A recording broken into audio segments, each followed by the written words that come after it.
Thomas Paine, Thomas Paine, Thomas Paine, Sam Adams, Sam Adams, Sam Adams, Benjamin Franklin, Benjamin Franklin, Benjamin Franklin. These men spoke up for what they thought was right. From their courage came such documents as the Declaration of Independence and the Constitution of the United States. From their willingness to speak what was sometimes unpopular but right, we enjoy such liberties as freedom of speech, the right to keep and bear arms, and freedom of religion. There are those who still wish to oppress our freedoms, and there are still patriots willing to stand up and defend life, liberty, and the pursuit of happiness. Men like Zeb Bell, who honor our founding fathers and what they stood for. It's now time for Zeb at the ranch, speaking up and defending your freedoms. Brought to you by Magic Valley Les Schwab Tire Centers and all of the other great advertisers on the program. And now, Zeb Bell. Here are some pearls of wisdom that I wished I would adhere to sometimes. Some things are better left unsaid, and I sometimes realize that right after I say them. Morning, everybody. Here comes Kate Smith, and God bless America, followed by a patriot with our Pledge of Allegiance on a Monday, Thanksgiving week. Good morning.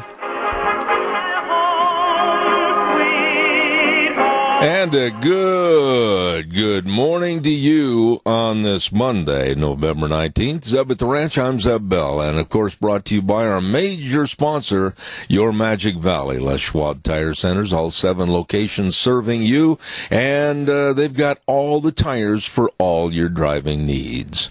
And don't forget, too, some of our great advertisers like Burley Physical Therapy and Rehabilitation at 1263 Bennett Avenue, Suite 2 in Burley, helping you get back to being you. Right now, let's go to the phone line and have our Pledge of Allegiance. Good morning. Well, good morning, sir. Are you the man? Yes, I thought I'd do the pledge this morning. Attaboy. Go ahead. All right. I pledge allegiance to the flag of the United States of America and to the republic for which it stands, one nation, under God, indivisible, with liberty and justice for all. Attaboy, Wheels. Right now, let's go to the weather forecast, and the weather brought to you by K&R Rental. We are very blessed to have them on our program as the opening sponsor of our weather forecast at 256 South, 600 west of Heyburn. Absolutely, Roger and the crew get there early in the morning to better serve you with the best of rental of tools and equipment that you need to finish any project. So please get a hold of them today, whether it's tillers or excavators, log splitters, you name it, they've got it over there at K&R Rental. The number to call, 678-3122. Right now, here's Gino with the weather. It's going to be very nice as we begin the week, but by Thanksgiving, things could change. Here's a look at your weather forecast for Zeb at the Ranch. Today, it is going to be nice, sunny skies. Expecting a high of 46. Winds going to be light and variable. Tonight, mostly clear. Expecting a low of 20. Tomorrow, sunny skies. Winds are going to be picking up out of the east, right around 13 miles an hour. Gusts as high as 21 miles an hour. Expecting a high of 48. Mostly clear for Tuesday night with a low of 20 by Wednesday. Still, the sun is going to be shining with a high of 50 by Wednesday night. We do have a slight chance of rain showers after midnight, mostly cloudy with a low of 30. Those rain showers could possibly turn to snow showers in the early morning of Thanksgiving Day. We are expecting mostly cloudy skies, high of 46. 50% chance of rain showers or snow showers is expected for Thursday night. Slight chance of rain before midnight. Possible chance of rain and snow after midnight. Mostly cloudy skies, low of 34 by Friday. That rain and snow could continue with a high of 46. And Saturday, pretty much the same with a high of 38. That's a look at your weather forecast for Zeb at the Ranch. Oh, sounds like it might get a little bit upset in the weather department, but we'll keep you informed. Thanks to Gina right here on Zeb at the Ranch, brought to you by K&R Rental at 256 South, 600 west of Heyburn on the Burley-Paul Highway. You can't miss them. Number to call, find out more, 678-3122. I've got to get this out of the way right now before I forget. Thanks to my lovely bride giving me this information. Last Friday, the 16th, was Keith and Nancy Cottom's anniversary, and I missed it the day before. I apologize for that. Hope they had a wonderful anniversary. And today, just one of the dear friends that we have, Polly Butler, is having a birthday, and let's see. Yep. and that's going to be today. Today is her birthday. I had to look at the calendar. Today is the 19th. Happy birthday to Polly. So we say that. Hope all of them had a great, great day, anniversary, birthday-wise, right here on Zeb at the Ranch. Want to remind you, too, about our friends at Daryl's Cleaners. Hello, Kevin and Cindy and the whole crew serving you with the best of cleaning for your clothes. I mean, time in and time again, I've gone over there with a bag of Rumply Crumplies, whether it's Wranglers and sports shirts, sports jackets, whatever the case might be. And they come back looking brand spanking new. That's what you expect. That's what you get at Daryl's Cleaners, 1223 Albion Avenue in Burley. And I know that Kevin and Cindy and the whole crew wish you a very happy Thanksgiving. And don't forget, after Thanksgiving dinner, you better get that tablecloth clean and get rid of all the gravy stains. Take it in to Daryl's Cleaners, 1223 Albion Avenue in Burley. Got a full day today. And we have Richard Manning at 9:06. Then we're going to go down to California and talk to Attorney James Herson in L.A. at 9:30. Then at 10:06 this morning, one of my very favorites, yours too, from all the emails we get, Megan Barth is going to be on the program. And then at 10:32 this morning, Dr. Gerard Lamero, and talking about now it's post-election, is there ever going to be any working together, or is it going to be hate-filled, strife-filled, and just anti-Trump? So we're going to talk to him later on this morning. Calls are welcome and appreciated. 436-2244, 1-866-927-4587. Big congratulations, and I mean this, to two excellent football programs, high school football programs, that I think absolutely deserve a great big round of applause, and attaboys, and that's Valley and Declo. Congratulations, champions in every sense of the word, and I mean that. Don't forget Ramsey Heating and Electric at 2600 Overland Avenue in Burley. I'm sucking on a cough drop again this morning, so bear with me. All your heating, cooling, and electrical needs right there, as they've had it for you over 60 years of service. Ramsey Heating and Electric at 2600 Overland Avenue in Burley. The number to call, 678-0459, and they're open 7:30 to 5, Monday through Friday at Ramsey Heating and Electric. Your turn. Give me a call, 436-2244, 1-866-927-4587. I want to talk in just a moment about Stacey Abrams in Georgia. Stand by for that. Want to mention, too, Denny's Restaurant, the home of Zeb's Lunch Bunch. And I've got a bunch of new menu items that they have over there. Oh my goodness, you've got to check out this turkey and dressing dinner pack.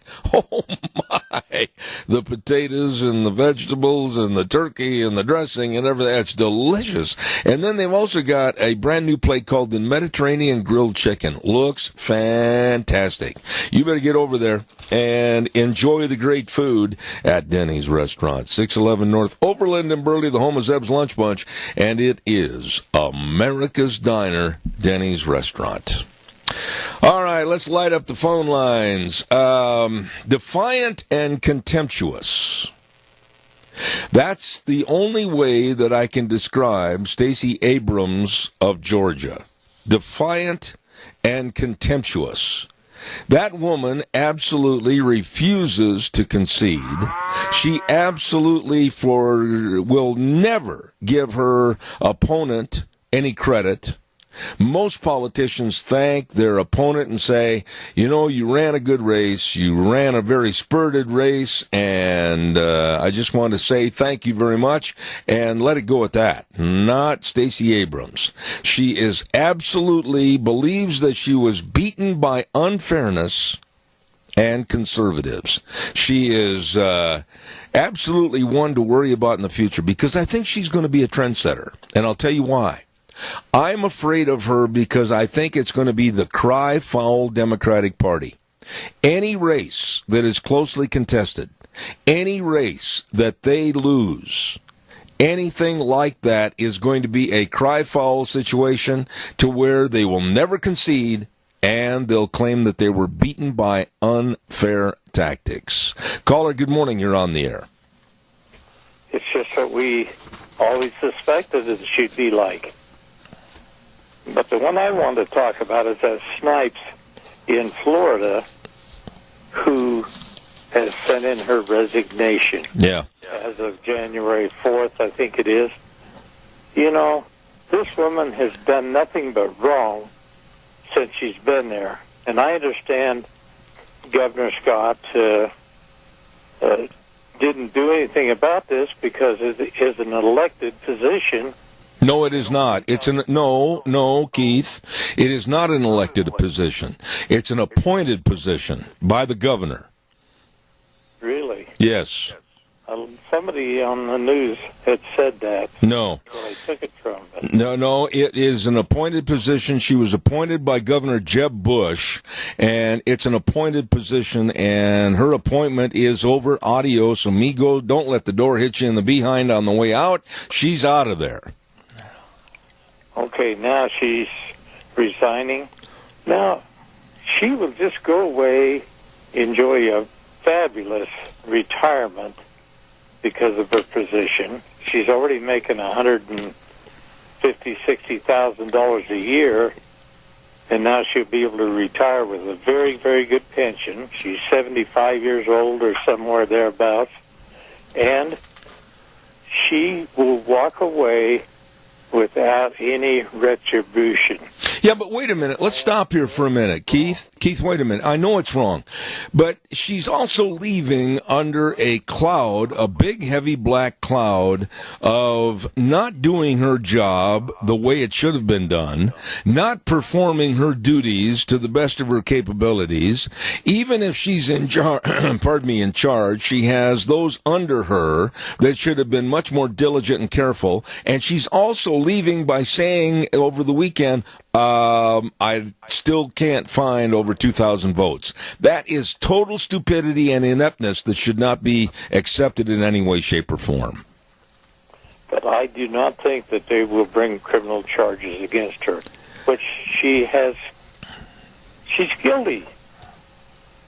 Well, I agree with that, and you agree with that, but I also agree with what your statement. Let's not do and grovel in the dirt like the Democrats want to do. The Democrats want to grovel in the dirt and keep shoveling deeper and deeper and deeper, saying, well, they've got to investigate this, they've got to investigate that. I think we should set a trend here. Ms. Snipes, you are fired. Miss Snipes, get out of Dodge City. Miss Snipes, we don't want to hear from you again. Goodbye. Book closed. And we need to do the same with Stacey Abrams. You know, she won't even admit that he won the election. She says he had more votes than I did, but she wants to leave the door open that maybe there was more votes or maybe it was skewed or somehow like that. Well, I know that she was interviewed by Jake Tapper on CNN. And, no, seriously, don't giggle about this because I thought Tapper did a good job on his interview as he tried to get her about saying whether or not the election was legitimate. And she refused to say that in any way, shape, or form. All she would say is he, meaning Kemp, is the legal governor of Georgia. Words have meaning. I spent my lifetime not only as an attorney, but as a writer, and I'm careful about the words I choose, and she's not happy, and she's not going to change. Quite frankly, I think Stacey Abrams is a disgrace, not only to politics, but to the entirety of the Democratic Party. How about the human race? No, I'm not going to go there. That's too encompassing. I don't want to say that. Thank you. All right, Keith. See you later. Well, you're nicer about it than I am, but you have to be nice. No, I don't have to be nice. I've been accused of not being nice, and if that's the accusation, I'll fall in accord with what they say, and we'll prove it one way or the other.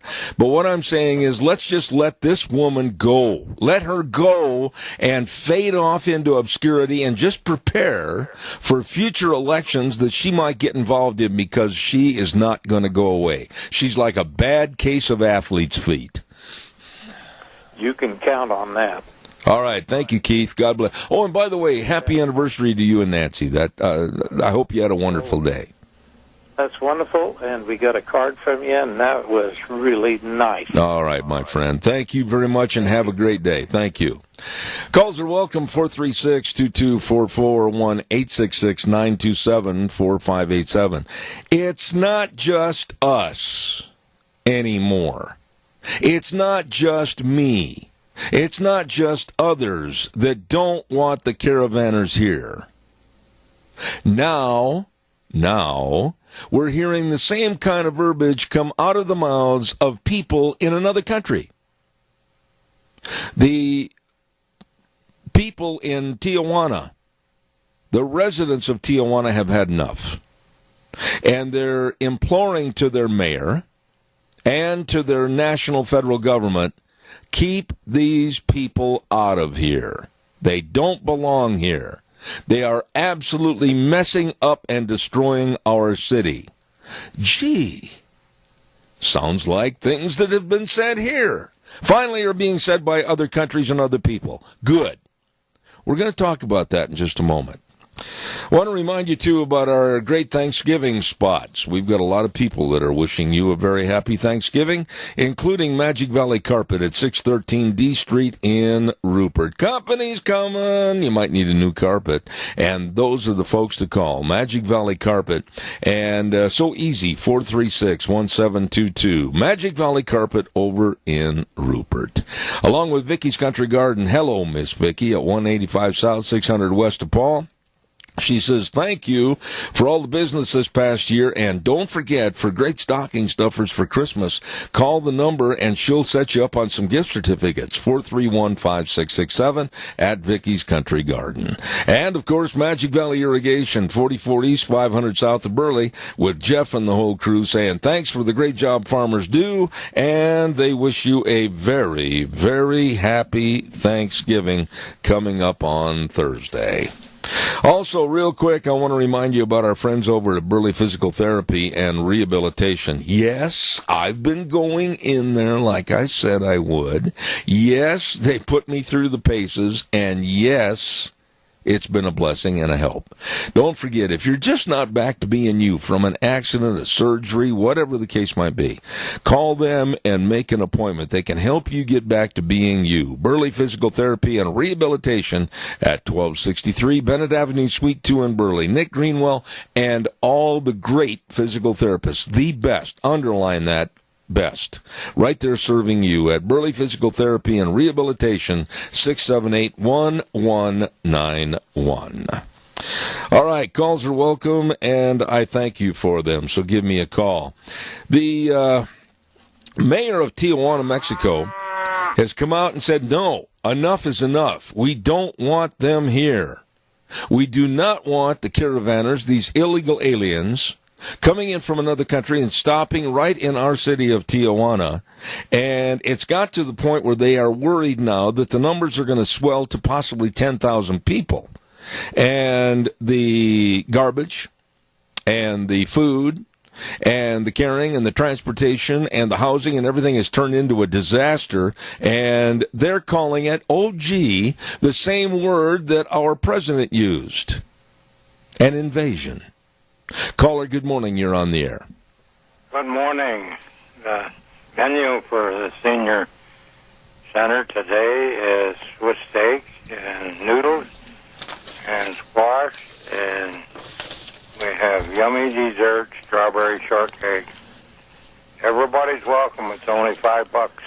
Okay, I got a question for you, Joe. And this is a tough one. You can't go any further on the game board unless you answer this question. Why do they call it shortcake? Well, I'm going to have to look in the cookbook for that. All right, I put you on the spot there. The yummy man. He's going to come up with the answer tomorrow for shortcake. And everybody get over to the senior center, I'll tell you what, on Overland. Thank you, Joe. We have takeout lunches, too. All right, buddy. We'll send them over on Overland, and that's the senior junction. Thank you very much. I always wondered, why do they call it strawberry shortcake? Is it not very tall? Or why did it come up with that name? Somebody answer that question, please. Give me a call on shortcake. This really is turning into a mess, an invasion, and now the others are feeling the pinch of it, like down in Tijuana. And protesters that own property and businesses in Tijuana are standing up and saying, we don't want them here. And they said that the government needs to conduct background checks on these caravanners to make sure they don't have criminal records. Oh, gee. The same things that we have been saying in this country as they come across our borders. Now it's affecting somebody else. Now they're feeling the pinch in Tijuana and other border towns. And this is going to turn into a major problem. I honestly think that we're going to see kind of a coordinated effort between Mexico and the United States to effectively somehow stop this problem with all these caravanners coming up. I do not feel one iota of I want to help. I'm sorry. I don't apologize for my feelings. I don't. I'm looking at this with a jaded and twisted media to the point where they're lying about the numbers of people. And when I say that, the numbers, I'm talking about the young men, 18 to 35, that are dominant in the caravan, and only a few have had the nerve, and let's just say it simply, the guts, to report on that with videos and other newscasts. Caller, good morning. You're on the air. Morning, Zeb. I'd like to see the United States government and Mexican government come together and bring a C-130 or one of the military Galaxy-class aircraft, land it down around Tijuana, and load all them people up and take them back. And be a joint between the two. And the reason why I say a C-130 or something like that, if it's good enough for our boys and girls to serve in the Army to transport around the world, then it's good enough to ship them back home and leave them. That's the only way that I would have any way of supporting getting rid of them. Well, here's the funny parts. The exact same verbiage and some of the phrases that have been said in our country, whether it's Douglas, Arizona, or whether it's someplace by San Diego or whatever. You've heard this before, O'Reilly. Let their government take care of them. We've said that on this program. Now, Mexican citizens at the border towns of Tijuana are saying the same thing. Let their government take care of them. It's not our responsibility. It's about high time that we started listening to other people share in the same problem, and they have the same grievances that we do. Well, yeah, and all these young-aged fighting men, and that's exactly what they are. They are a fighting age. They're prime for it, and I wouldn't doubt it if they haven't been trained in it. If they don't like the way their country's going, then they ought to stay home and do something about it. Amen. Here and making our country like theirs isn't going to solve the problem. It isn't going to solve their issue. It's just going to compound and expound upon the world as it is. So go home, take care of your own country, fight for it if that's what you need to do, settle your own problems and your own grievances, and leave us alone. We don't need it. We don't want it. I couldn't have said it any better. Thank you so much, Riley. I've got to get running here. Thank you very much. Don't forget, on Tuesdays, we have the Stotz Equipment Company Ag Minutes. And, of course, Stotz Equipment, your John Deere dealer at 119 Overland in Burley. Vic and the whole crew serving you. And we look forward to that. 9:46 on Tuesdays, Stotz Equipment Ag Minutes. Your John Deere dealer that make your life easier. Don't forget to our friends at Ark Animal Hospital. Hello, Dr. Bill, Dr. Jordan, the whole crew over there. They really do care about your pets and your livestock. They want to make sure they stay healthy, and if you've got some problems, please call them today. Ark Animal Hospital at 750 21st Street near Connection Credit Union in Heyburn. The number to call, 678-1177. And whether it's a little bitty pet or a great big bunch of your dairy cattle or horses, whatever it might be, they care. They can take care of them all. Please give them a call at 678-1177 where they have the warm hearts for the cold noses. Okay, I'm going to give away some cookies this morning to our dear, dear friends over at Sophie's Chatterbox. Now, Here's the deal with Stofy's Chatterbox over at 530 East Street on the Square in Rupert. Excellent, excellent restaurant, and what a bakery. They can make everything all the way from cookies to wedding cakes. And here's the question. This one might take a little thinking this morning, but in the movie The Cowboys with John Wayne, name the actor that played the evil, crazy gang leader that was trying to take the herd away from John Wayne. John played the part of Will Anderson in that movie.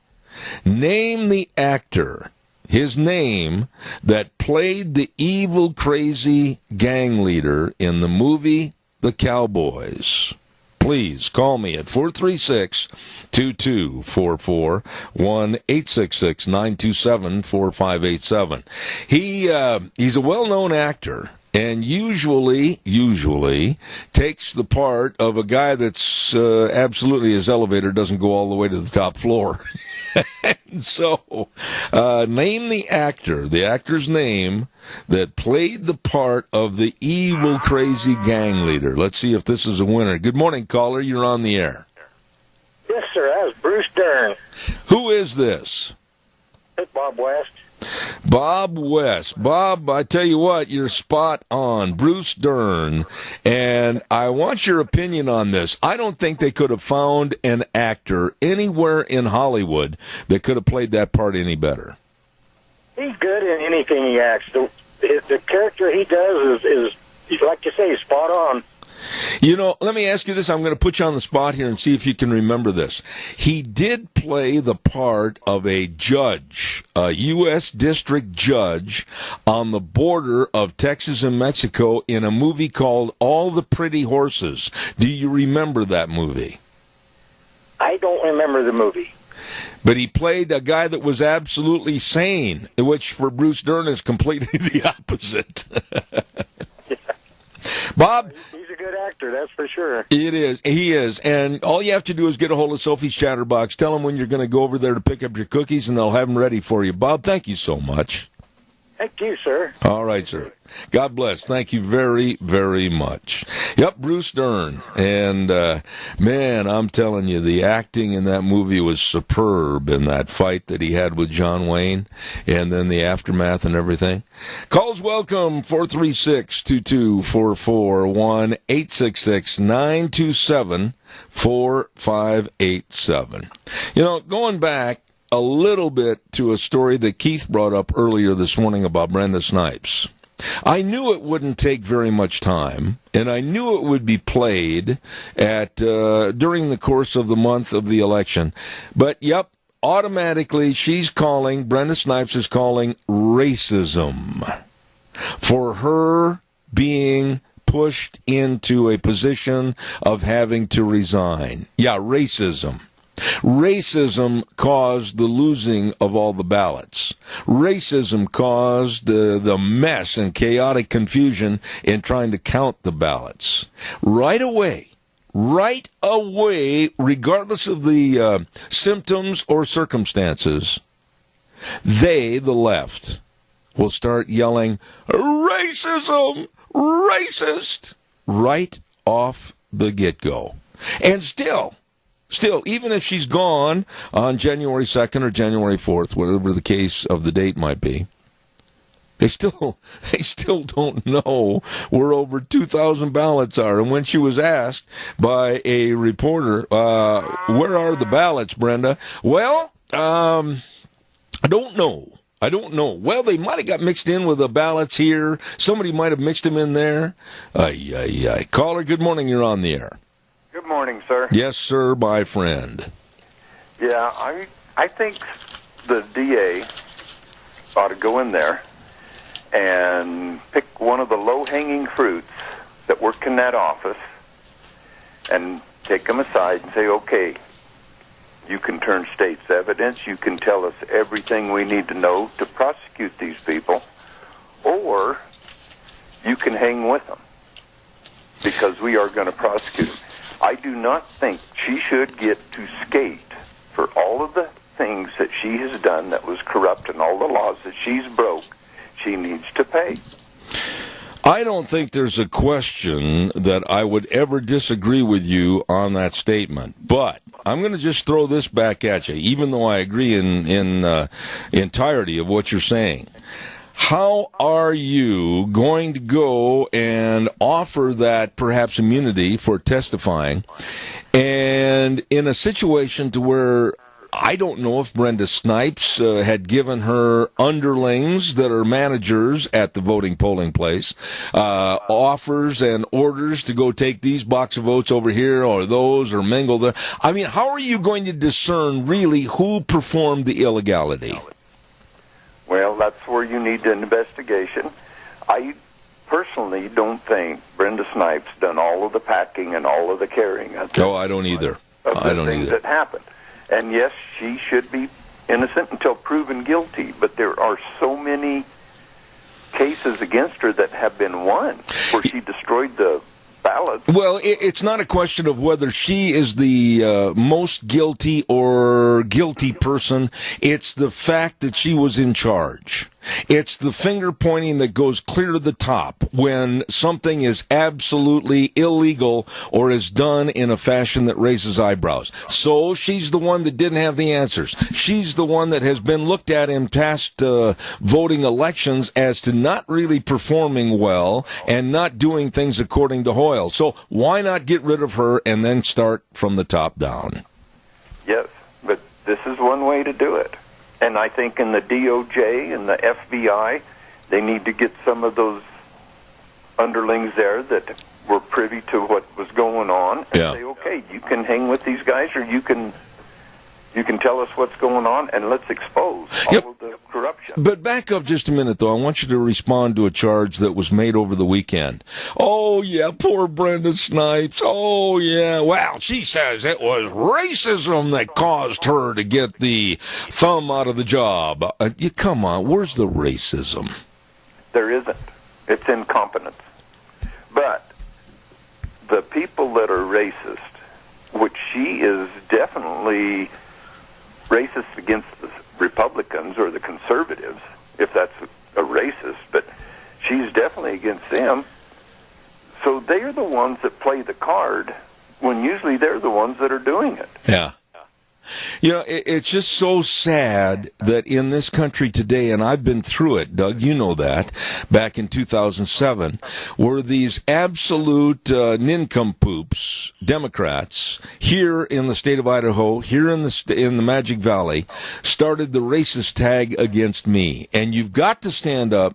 You've got to tell people what they are and how they do things. You've got to fight back. And that's exactly why when someone like Brenda Snipes starts calling racism, the Republicans, the conservatives, whomever in that area of Florida need to stand up and say, okay, you called it, now prove it.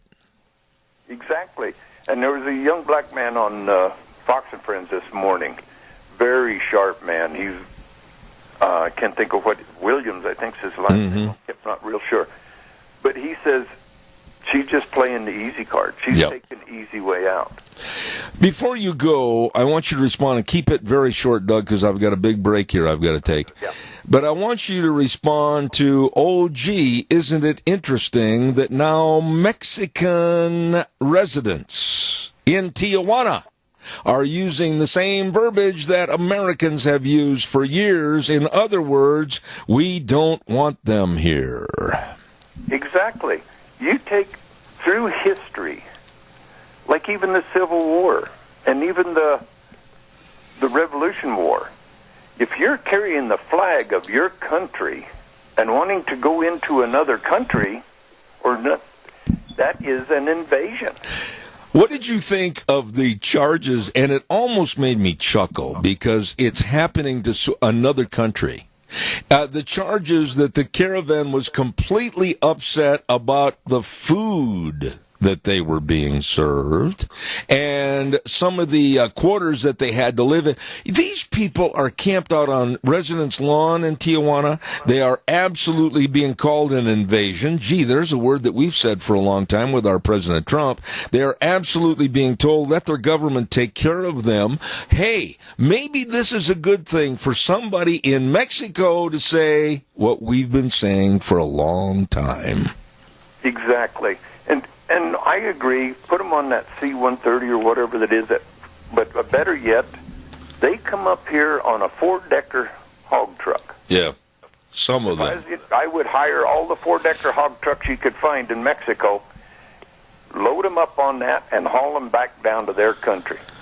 Well, I'm not going to show any sympathy because there was a man, and I cannot think of his name, I've got it here someplace, that went down to the caravan and went through with his filming and everything, and he was a freelance videographer, etc., and proved the point that no, it's not mothers and little baby in its entirety. These are men, 18 to 35, that are just absolutely making demands that they're going to storm our border and come on in regardless of what we say. Exactly, and they want to turn our country into theirs. You got it, buddy. Go ahead and give us your 10-second spiel. You bet. Let's do what we can for senior centers. Let's buy some turkeys and donate to them, or there you go, selling Democrats again. Stop that. The turkey. Well, if you can cook them and they taste good. Anyway, let's do what we can for our seniors. And go eat lunch there. If you want to have an enlightening, interesting lunch, go eat lunch and sit at a table with some seniors. I agree with you. Hey, I need you to call me after the program today, if you would, please. I'll do my darndest. All right, Doug, thanks. Don't forget our dear friends at Dino Septic Service. They do the job that you and I don't want to do. I don't want to be standing out there pumping a septic tank, and I don't want to take care of sewer and sink drain lines being cleaned or liquid waste removal. No, they do it all. Water and sewer lines installed, backhoe service. I'm telling you, they are so good and so caring, and they've recently expanded to better serve more people. Dino Septic Service. Numbers in Rupert 436-6526, in Burley 678-1638. Fast, fare, friendly service with the big truck that says, smells cargo on the way. Dino Septic Service.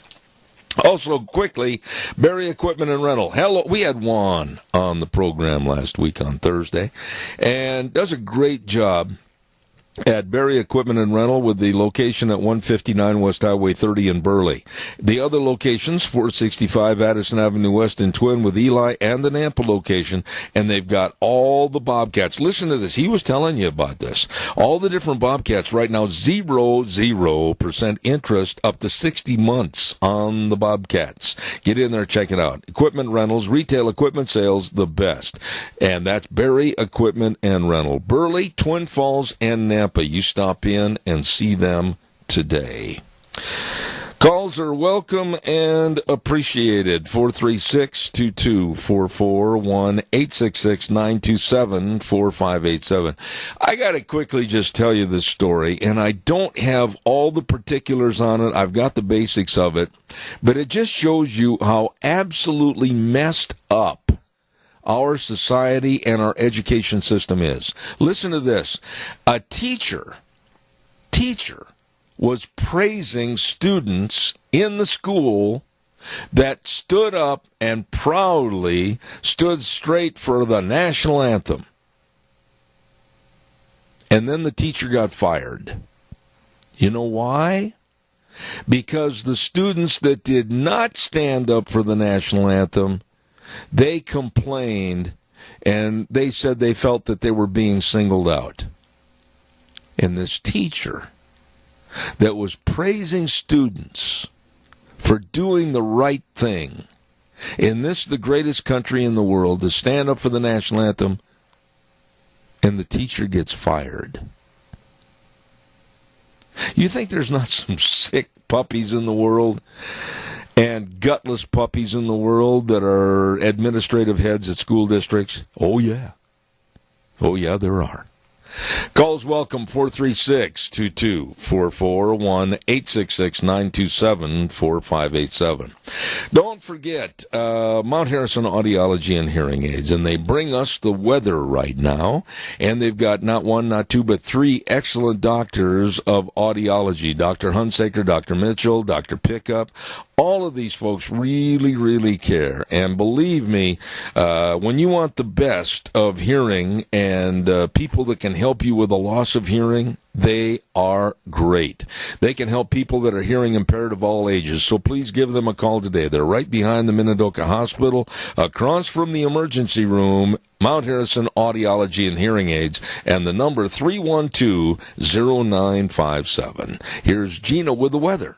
It's going to be very nice as we begin the week, but by Thanksgiving, things could change. Here's a look at your weather forecast for Zeb at the Ranch. Today, it is going to be nice, sunny skies. Expecting a high of 46. Winds going to be light and variable. Tonight, mostly clear. Expecting a low of 20. Tomorrow, sunny skies. Winds are going to be picking up out of the east, right around 13 miles an hour. Gusts as high as 21 miles an hour. Expecting a high of 48. Mostly clear for Tuesday night with a low of 20 by Wednesday. Still, the sun is going to be shining with a high of 50 by Wednesday night. We do have a slight chance of rain showers after midnight, mostly cloudy with a low of 30. Those rain showers could possibly turn to snow showers in the early morning of Thanksgiving Day. We are expecting mostly cloudy skies, high of 46. 50% chance of rain showers or snow showers is expected for Thursday night. Slight chance of rain before midnight. Possible chance of rain and snow after midnight. Mostly cloudy skies, low of 34 by Friday. That rain and snow could continue with a high of 46, and Saturday pretty much the same with a high of 38.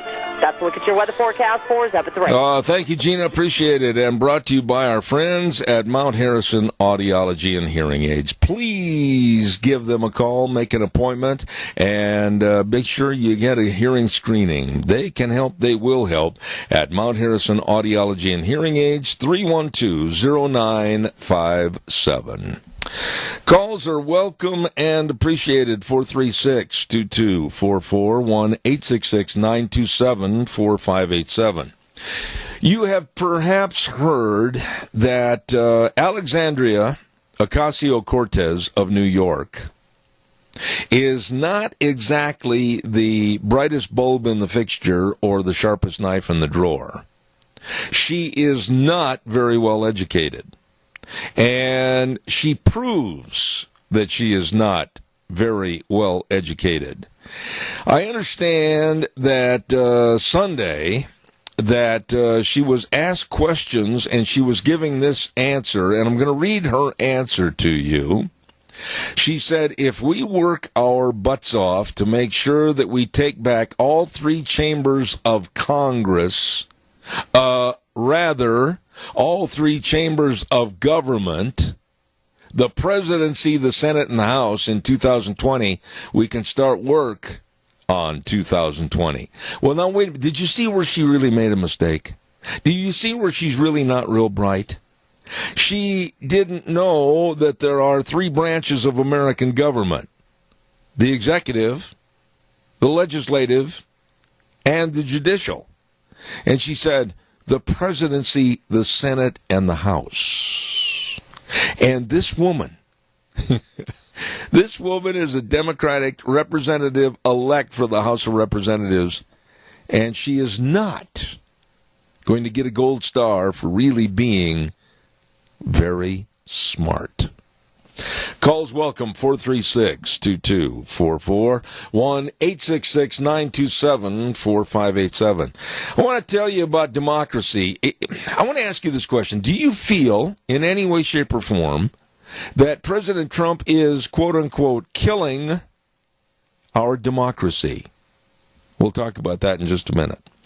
Don't forget Redder's Showcase. Hello at 2611 Overland and Burley. They're going to have a great big Black Friday sales. Friday and Saturday this week, right after Thanksgiving, everything is on sale. Whirlpool, Maytag, KitchenAid, Queen, Serta, Tempur-Pedic, Stanton Furniture, 12 months same as cash on approved credit.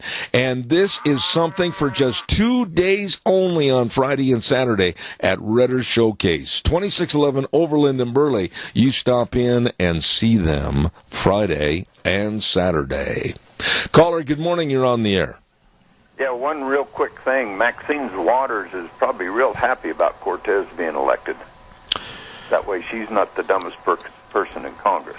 You know, I was criticized here a couple of weeks ago, Doug, when we were comparing some of the lack of intelligence on the Democratic Party. But honestly, when you listen to someone like Ocasio-Cortez say what she said without any knowledge how dumb she sounded, how in the world can we respect someone like her going into the House of Representatives? We can't. I fully think you should be able to have to pass an IQ test before you can even run for Congress. You have to pass a civics test and an economics test before you can run for Congress or Senate or any government. I can't argue that. I mean, you and I both know that there have been numerous occasions where representatives and senators have looked at the TV camera with a kind of a blank stare on their face like a deer caught in the headlights. They don't have a clue as to what the answers are. Exactly. I just wanted to... Maxine Waters is probably happy now. She's not the dumbest person there. Yeah, but she's a person that needs to be driven out of office, and I honestly don't think there's any snowball's chance in the oven that that's going to happen. No. Well, there's one snowball's chance it could happen, and that would be election reform where everybody has to show an ID. You only vote once. That's the only way it's going to happen, because I'm sure there is a lot of corruption in those areas where these people keep winning. I agree with you. Doug, good to have you call back. Thank you so much. You know, over the weekend, this story became apparent to me that on the MSNBCs and the CNNs and the CBSs, etc., there have been a lot of commentators that, quite frankly, are not very bright. There's been a lot of commentators and their guests that have made glaring statements that Donald Trump is killing our democracy. And even Hillary Clinton has been interviewed, and she said, Donald Trump is killing our democracy. Well, finally, over the weekend, somebody had the backbone and literally the guts in a panel discussion on CNN to ask a simple question. And the person that asked this simple question was a newly elected congressman, a former Navy SEAL, missing an eye with a patch over his eye that they mocked and ridiculed on Saturday Night Live. And he sat there, and Dan Crenshaw asked, how is he killing our democracy? How? None of the people at this table on a panel discussion had the brains or the wherewithal to make a response. They just looked like, well. They didn't have an answer. The voter turnout this year for the midterms was possibly the best ever in history of midterm elections. One of the best. So how is Donald Trump being president killing our democracy?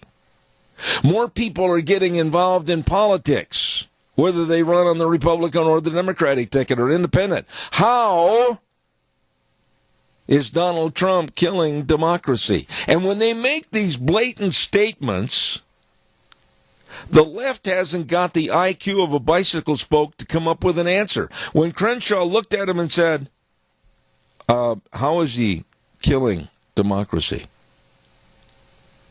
They didn't have an answer.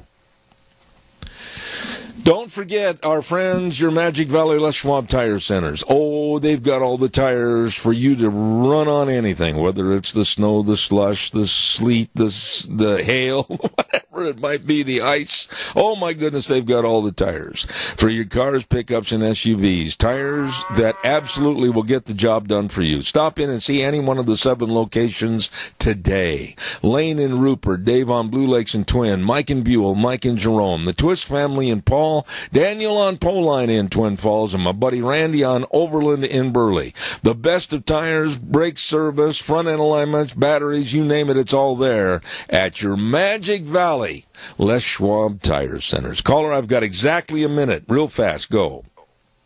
Okay.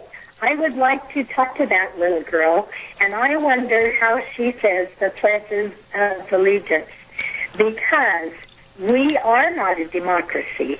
We are a republic. That's right.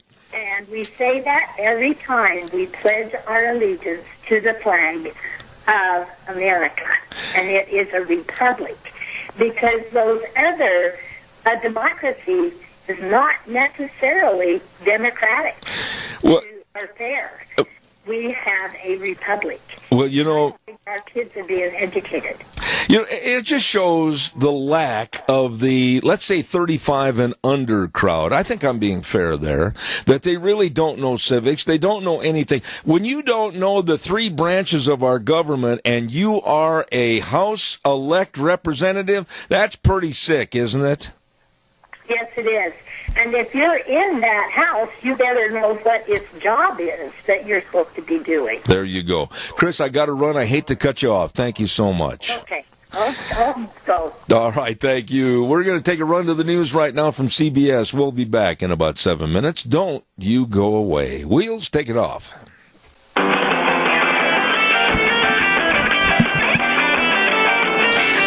Welcome back. Hour number 2 on a Monday, November 19th, Thanksgiving week. Thursday being Thanksgiving, we got a lot of things to be thankful for. I'm thankful for our major sponsor, your Magic Valley Les Schwab Tire Centers, all 7 locations, serving you and serving you so well with all the tires you need, along with some of our great advertisers like Burley Physical Therapy and Rehabilitation at 1263 Bennett Avenue, Suite 2 in Burley, helping you get back to being you. Right now, let's have this good word for Western Way Services. From the canyons of the Snake River and all across southern Idaho, we're always at your disposal. Western Way Services, we care about our community, our resources, and this free land. Western Way Services is lending a hand, always at your disposal. Western Way Services, and I urge you to get on the route service and have your garbage picked up weekly. It is gone. It's out of there. Absolutely the best in service to you from Western Way Services. Always at your disposal. Call them at 734-6969. Get on the route service. That number again, 734-6969. Western Way Services.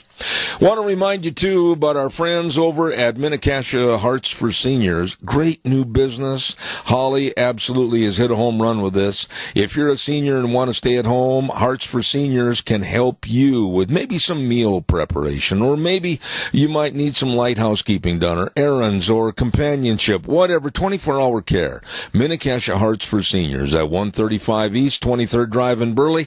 The number to call, 312-5715. That number again, 312-5715. Minnecasia Hearts for Seniors. And real quick, we also want to acknowledge Thanksgiving coming up on Thursdays, and, of course, the doctors and the staff at Burley Veterinary Hospital at 2869 Overland in Burley wish you a very happy Thanksgiving. You know, it's really a privilege to work with all the folks in the area, they say, and for the health of your beloved pets and livestock. Don't forget the friends, your friends, at Burley Veterinary Hospital, 2869 Overland in Burley, 678-5509. I can't think of a better guest to get on the program right now to talk about all the mess. I mean, you don't have a dustpan and a broom big enough to sweep up the mess that's going on politically in this country. And here's a guy that's going to kind of sort it all out for us, the president of Americans for Limited Government, my friend, your friend, Richard Manning. Good morning, sir. Hey, Zeb, happy Thanksgiving. Well, and the very same to you. What part of the turkey do you like the best? I'm a leg man. Really? Love the dark meat. It's good. I'm the white meat man with all the gravy and of course the dressing, hot rolls with honey butter. I like the grape salad with pecan pie with a scoop ice cream. I'll be over at noon on Thursday. We'll see you then. My wife loves to eat the white meat, and I get the dark meat, and so between the two of us, we managed to do pretty well in terms of shared responsibility when consuming a turkey. There you go. So it's a good deal. And by the way, she makes the best dressing in the world, so it is a place to be, is my place. Absolutely. Richard, thank you. I don't even know where to start this morning, so I think I'll start with the fiasco in Florida, and I'd like your take on the Brenda Snipes and the losing of votes, the manipulation of the votes, then, of course, when she is going to be pushed out or fired or ditched, she came up with a racism charge. What's your thoughts on this? Well, when you get down to it, some of those ballot races that everybody looks at, they don't know what they do, like Secretary of State and maybe a local registrar of voters. If those people are up for office in Idaho, very important you pay attention, because those are the people who determine how the votes get counted and which votes get counted. And given that, so it's always good to be reminded that you want competent, honest people in the job, and and when you don't have them, you have an opportunity for having election disaster, which is what we continually see in South Florida. When you say that about South Florida and Brenda Snipes, not her alone, but she is one of the main entities that was featured on the news. But I'm afraid, and I said this last week on the program, and I'm sure you're going to concur, I'm afraid this is a precursor for the Democratic Party, like what we saw with Stacey Abrams still going on in Georgia. I didn't win. I'm not going to concede because I think there was evil and there was sleight of hand, and I think a lot of people behind the scenes manipulated the election. From now on, I think the Democrats are going to use that as their mantra. If they lose, it's illegal or somebody did something. Well, remember, I think Stacey Abrams is perhaps the most instructive person in this entire election season, in that she believes very clearly that illegal aliens should vote. She believed that anyone who showed up at the polling places should be able to vote, whether or not they were registered or not. And any attempt to actually follow the rules of voting, she just counted as being cheating and anti-democratic. It doesn't matter that we set up rules so we actually can assure that one person, one vote is maintained. It doesn't matter if the people who are allowed to vote are only citizens. The leftists decided very clearly that they can flood our polling places with people who are ineligible to vote, and then stomp their feet afterwards and demand that those votes be counted. And if they aren't counted, then it's somehow anti-democratic. And I think it is a precursor to the future. And I think Stacey Abrams teaches us exactly how they'll proceed. And as a result, we have to be smart. We have to really, really pay attention to election process.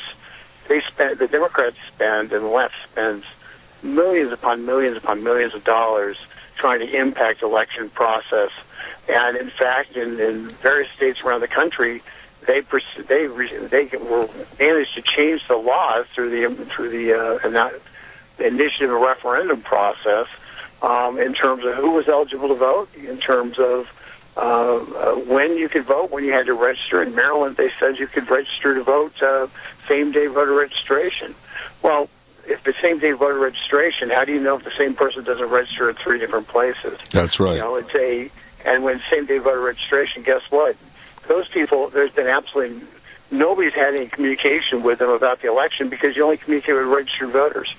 So so you get right down to it. They are attempting in every way possible to subvert a normative electoral season. And in doing so, they are creating an environment where our election integrity is in doubt, more and more in doubt every year. Let me ask you this. I don't think I've ever asked you this question, but I'd like to have your response to it. How do you, Richard Manning, respond to people on the left that say, oh, well, the conservatives, they're just trying to steal the election because it's too hard for certain individuals to go get an ID and prove who they are at the polls. They're trying to suppress the voters. How do you respond to that kind of idiocy? I laugh at them because they know it's not true. I would typically say, do you really believe that? Do you really honestly believe that people who, presumably what they're saying is extraordinarily racist because it's usually used in a racial context in terms of blacks. So you sit there and you say, do you really believe that that blacks are incapable of going and getting an actual ID and being able to do that? If you do believe that blacks are incapable of doing it, then you're one of the worst racists I've ever seen. So that's the truth. If they believe that that somehow that some people are unable to actually negotiate the basic system of being able to operate in this society, then they are in fact and they're racist because everybody knows how to do that. Absolutely. Absolutely. If they don't, they can ask somebody and they'll show them. That's exactly right. We have a caller with a question. We got a little delay here this morning on the line. I apologize for that. Caller, quickly, your question or comment for Richard Manning. Go ahead, please. Okay, my comment is you've been asking, did President Trump ruin our democracy? Our country is not a democracy. It is a representative republic. In a democracy, if the majority of the people vote they're going to take your bicycle, they can do it. In a representative republic, they cannot. Well, first of all, Jerry, let's get something straight here. I didn't say that. That's a direct quote from others on the left, including Hillary Clinton. So don't say I said that. Democracy, period. Well, I know that, Jerry, but they don't. Our type of government, we need to protect our representative republic. It's a constitutional program, and it needs to be protected with everything we have. Absolutely, but you got to keep in mind, listen to what was said earlier in the first hour. They are the ones that are saying this, and at a round table... Just a minute, Jerry. Jerry, I don't care how mad you get. Don't interrupt me when I'm trying to respond to you. It was said at a roundtable discussion on CNN, and they are the ones that brought this up. So do not yell at me on this. Yell at them. I am yelling at them, not you. I just wanted to point that out. All right, sir. Thank you for your call. And the people that's listening. I appreciate it. We do not live in a democracy. It is a representative republic, a constitutional representative republic, and we need to protect it. Thank you for your call, Jerry. I appreciate it as always. You have a wonderful day, and may the Lord bless you and your whole audience. He already has. Thank you. The reason this came up, Richard, I should share with you, is that I'm sure you saw that roundtable discussion over at CNN a couple of days ago, where they were saying that Trump is killing our democracy. Trump is this, Trump is that. Hillary Clinton used the same words. And if it weren't for newly elected Congressman from Texas, Dan Crenshaw, he's sitting at the table and he simply looked at these people and he said, how? How is he doing that? And nobody at the table had any answers. It was only crickets. Your response? Well, it's a talking point of the left, and they are pretty determined to demonize Trump regardless of what the facts are. But I think Jerry's point needs to be reiterated. Yes. And that is, our country is based upon a concept of majority rule minority rights, and protecting minority rights is the foundation of the Bill of Rights, where God ordained individual rights that are protections from government. A straight democracy, government is all powerful. Government is one of the majority can swing from one way to the other, and they can basically do anything they want.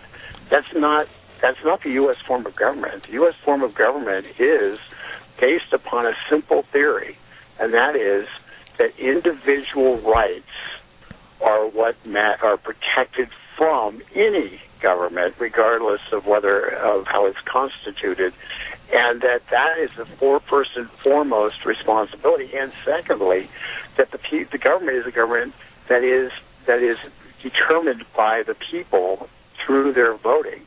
And that's why we get back to this voter integrity issue that we started off our interview with, and why it's so foundational and so fundamental that we get this right. We cannot allow the Brenda Snipes of the world and the George Soroses for that matter, to subvert the fundamental right to vote and the fundamental principle of one person, one vote. And through their argument on democracy, they're attempting to claim the language that we on the right are attempting to subvert that, when in fact nothing can be further from the truth. So it is I want to really emphasize how important it is that we press the President of the United States to reconstitute his voter integrity commission that he had. He got grief from the left because they were doing strange things like trying to get this copies of the voter rolls from around the country. Imagine that concept. So they could determine, so they could take a look and see if the voter rolls were valid or not. And so that, to me, is the first thing the president needs to do is he needs to reconstitute that commission and get them busy between now and 2020. Did you hear or did you read the comments of Alexandria Ocasio-Cortez when she didn't know or understand the three branches of our government? Did you hear about that yesterday? I did. Okay. Zeb, I'm going to just share with you a theory I've had for 40 years. Stupid people deserve to be represented too. Okay? And she is an example of somebody who is a stupid person, and she's going to represent stupid people across the country who absolutely have no idea how the system works, even what the system is. Thinks she's going to be inaugurated when she's sworn into office. Thinks that there's three chambers of Congress, or three branches of government. Doesn't have a fundamental understanding. And if she actually saw Schoolhouse Rock, it'd be the first time she had even a basic familiarity of how the system works. But having said that, she got elected. People elected her, and she has an absolute right to be there. And the fact is, I think she's probably one of the more dangerous people out there, because as ignorant as she is absolutely certain about everything she doesn't know. Mm-hmm. And when you deal with somebody who's both ignorant, stupid, and certain, they become dangerous. Absolutely. Well stated. All right. Now, I've got time in this segment. I really wanted to ask you, because we are hearing the same kind of verbiage, but it's not coming from us, the United States. It's coming from another country. It's coming from another perspective of a group of people that share our thoughts when they say, no, we don't want them here. Yes, it's an invasion. Let their government take care of them. This isn't the remarks from American citizens or me as a talk show host. It is the many remarks made by the residents of Mexico that live in Tijuana that are saying to the caravanners, no, go back home. We don't want you here. Isn't this interesting that we're hearing the same thing from some other country and other groups of people? Well, I think it's instructive that what we're dealing with is a violent mob.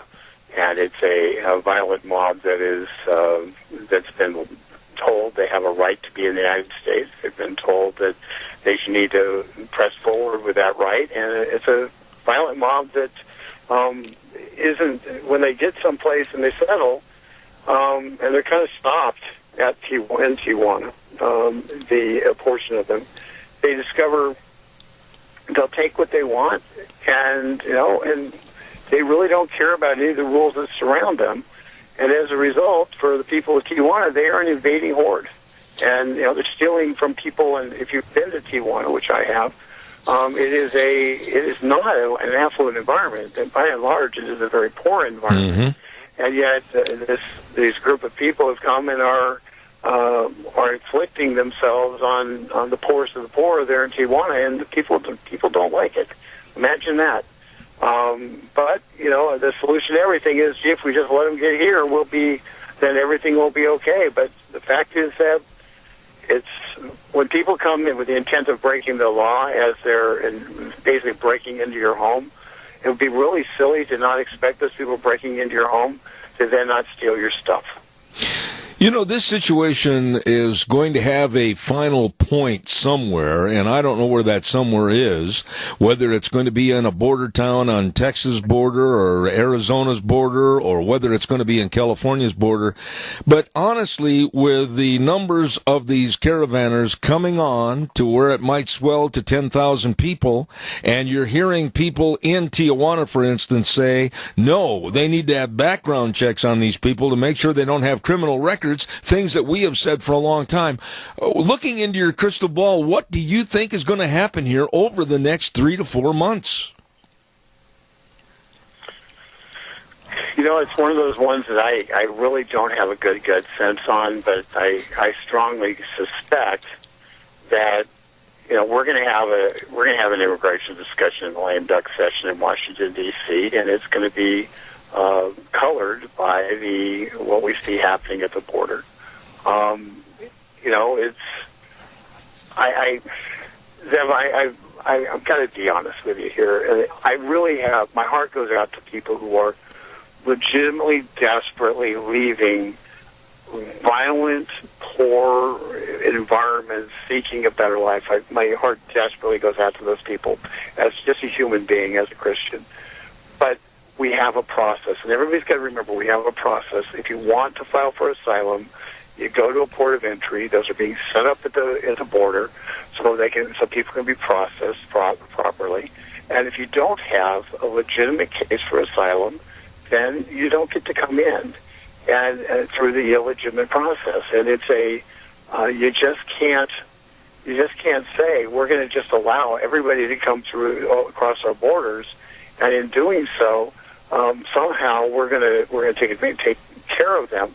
And oh, by the way, I don't know if you've noticed, but in Southern California as a whole, they've got a massive homeless population now, where people come from a small town in Southern California, and the small town in Southern California, rural community, is basically being overrun by homeless people who live down in the riverbed and are, they're trying to, they're living in tents down the river, and it's just a really bad environment at a time when we are, in fact, in a most positive economic circumstance that we have found ourselves certainly in my lifetime. And at the same time, we're inviting people in who are essentially going to live in tents down by the river. And it's not tenable. It doesn't work. And so, yes, these people need to be sent back home. And we have to work on the underlying problem of trying to get some of the economies down in Honduras, Guatemala, and the like to actually function so people have hope at home, so they don't feel like their only hope is coming to America. Absolutely. Richard, on behalf of my wife, Deanna, and myself, we thank you for all the many, many hours that you've been on this program. We're very thankful for your insight, and we wish you and your family the best and most blessed of happy Thanksgivings, and we'll look forward to next week. Thank you, sir. Same to you, Zeb. Take care. Take care. President of the Americans for Limited Government, Richard Manning, and I'm very proud to have him on our program.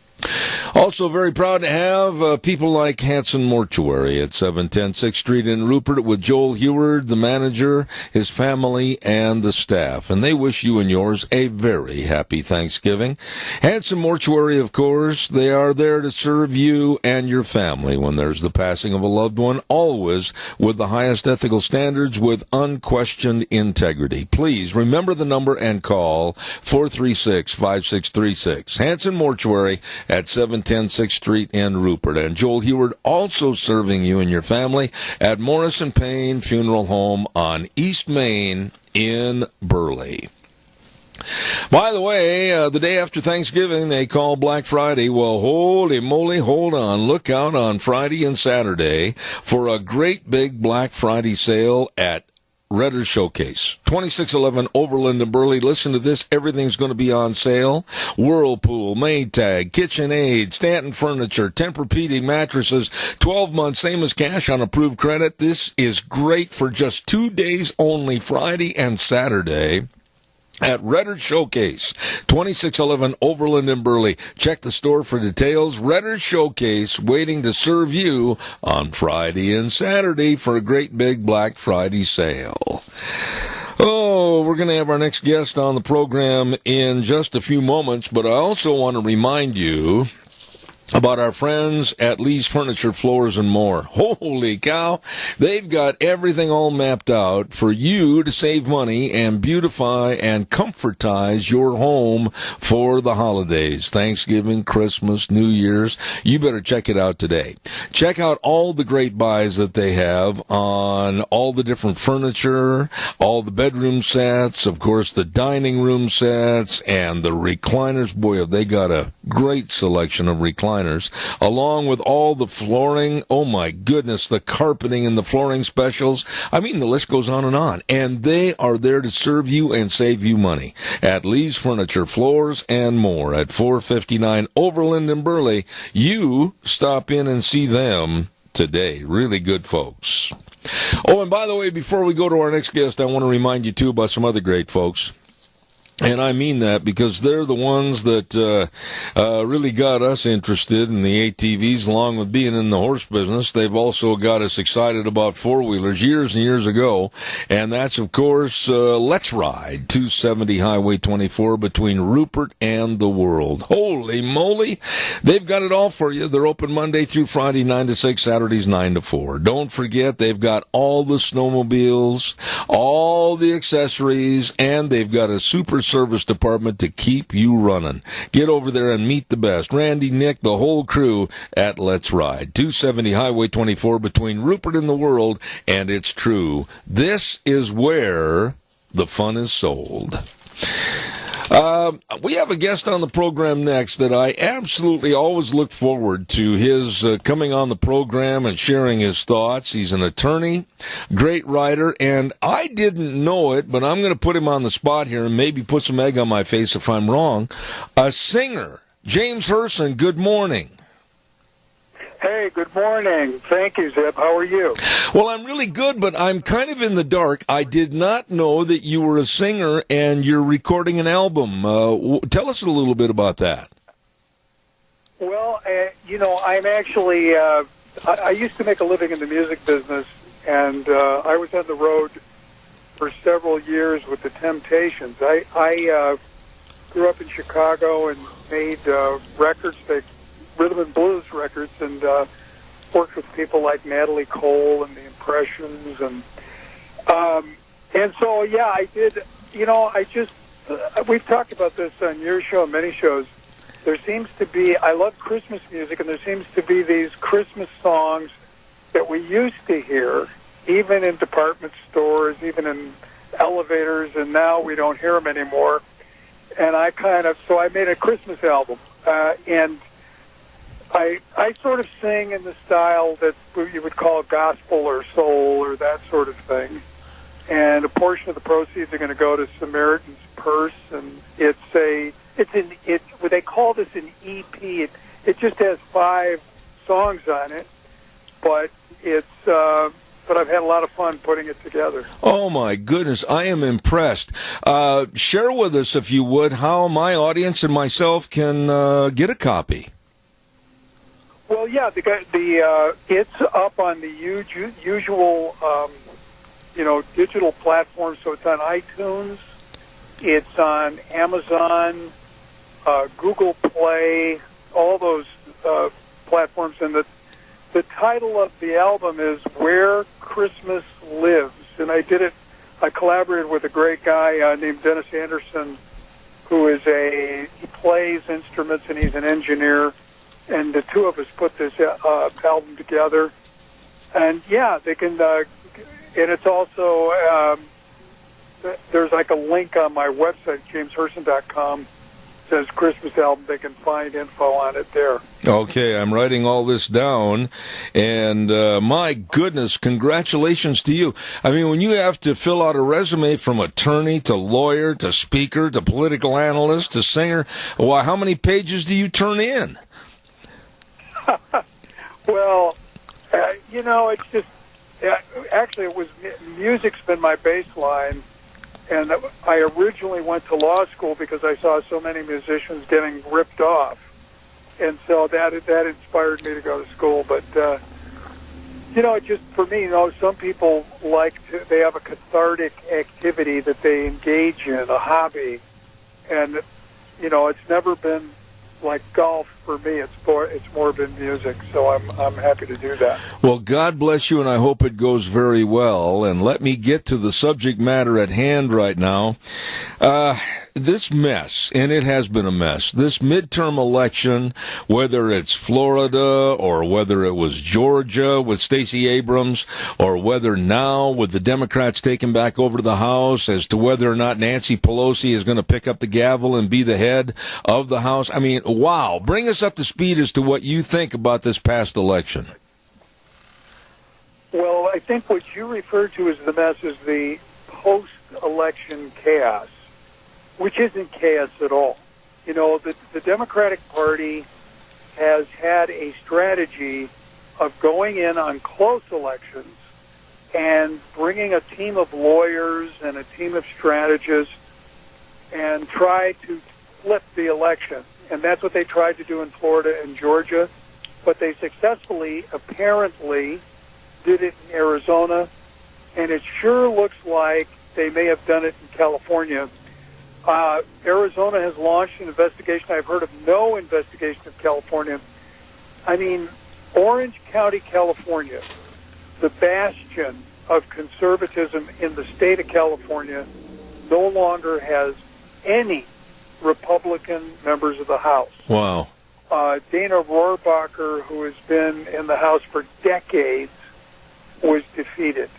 There was a huge amount of money that came into these races, and in each race in California where a Republican was flipped, there were 6 of them. On Election Day, the Republican had won, and in the post-election strategy, votes were, quote, found, close quote, and the election was flipped.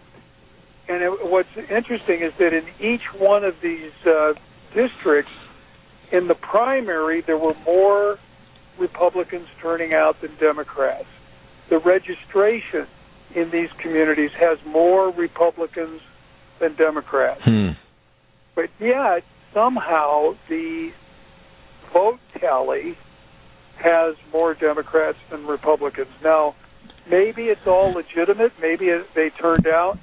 But there's a lot of anecdotal data in Orange County, in Arizona, in Florida, and in Texas that Democrat operatives were urging non-citizens to vote.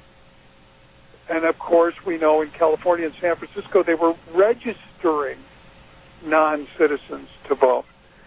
And it just seems as though the Democrat Party that tries to portray any kind of preventive measure such as voter IDs, they try to portray that as, quote, voter suppression, which is Orwellian. That's an Orwellian term because we require ID for virtually every financial activity that people engage in. The Democrat Party is a party that believes in the Alinsky philosophy. You do what it takes, no matter what.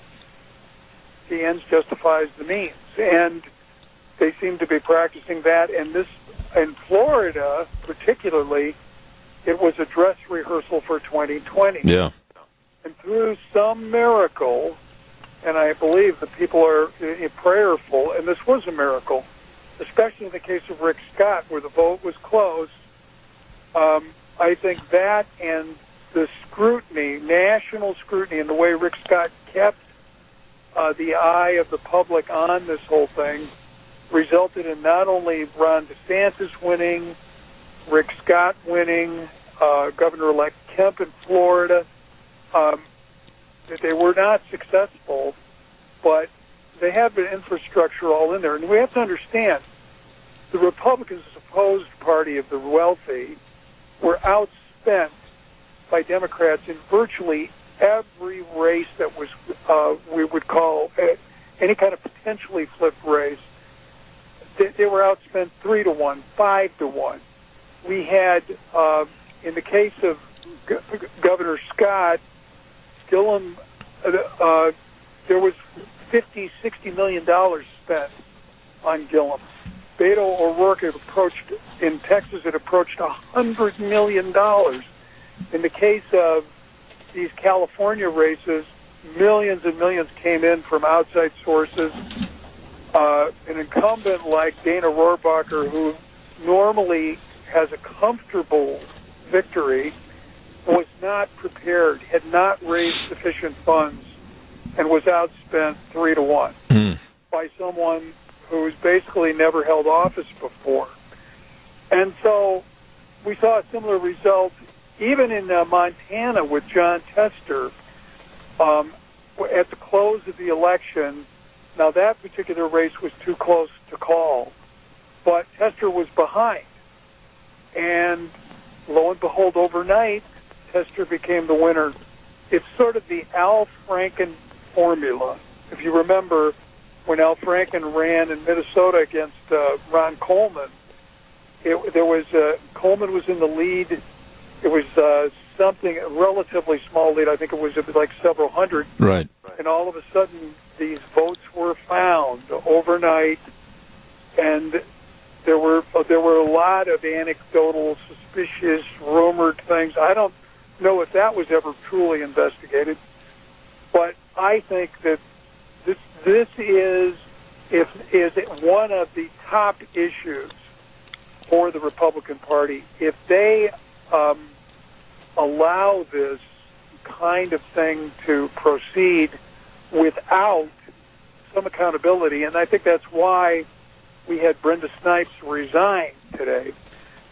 Brenda Snipes being the election supervisor in Florida, I think she felt it was dangerous for her to stay in that office and have the continued spotlight of the media on her, because she has potential liability and is going to be possibly investigated.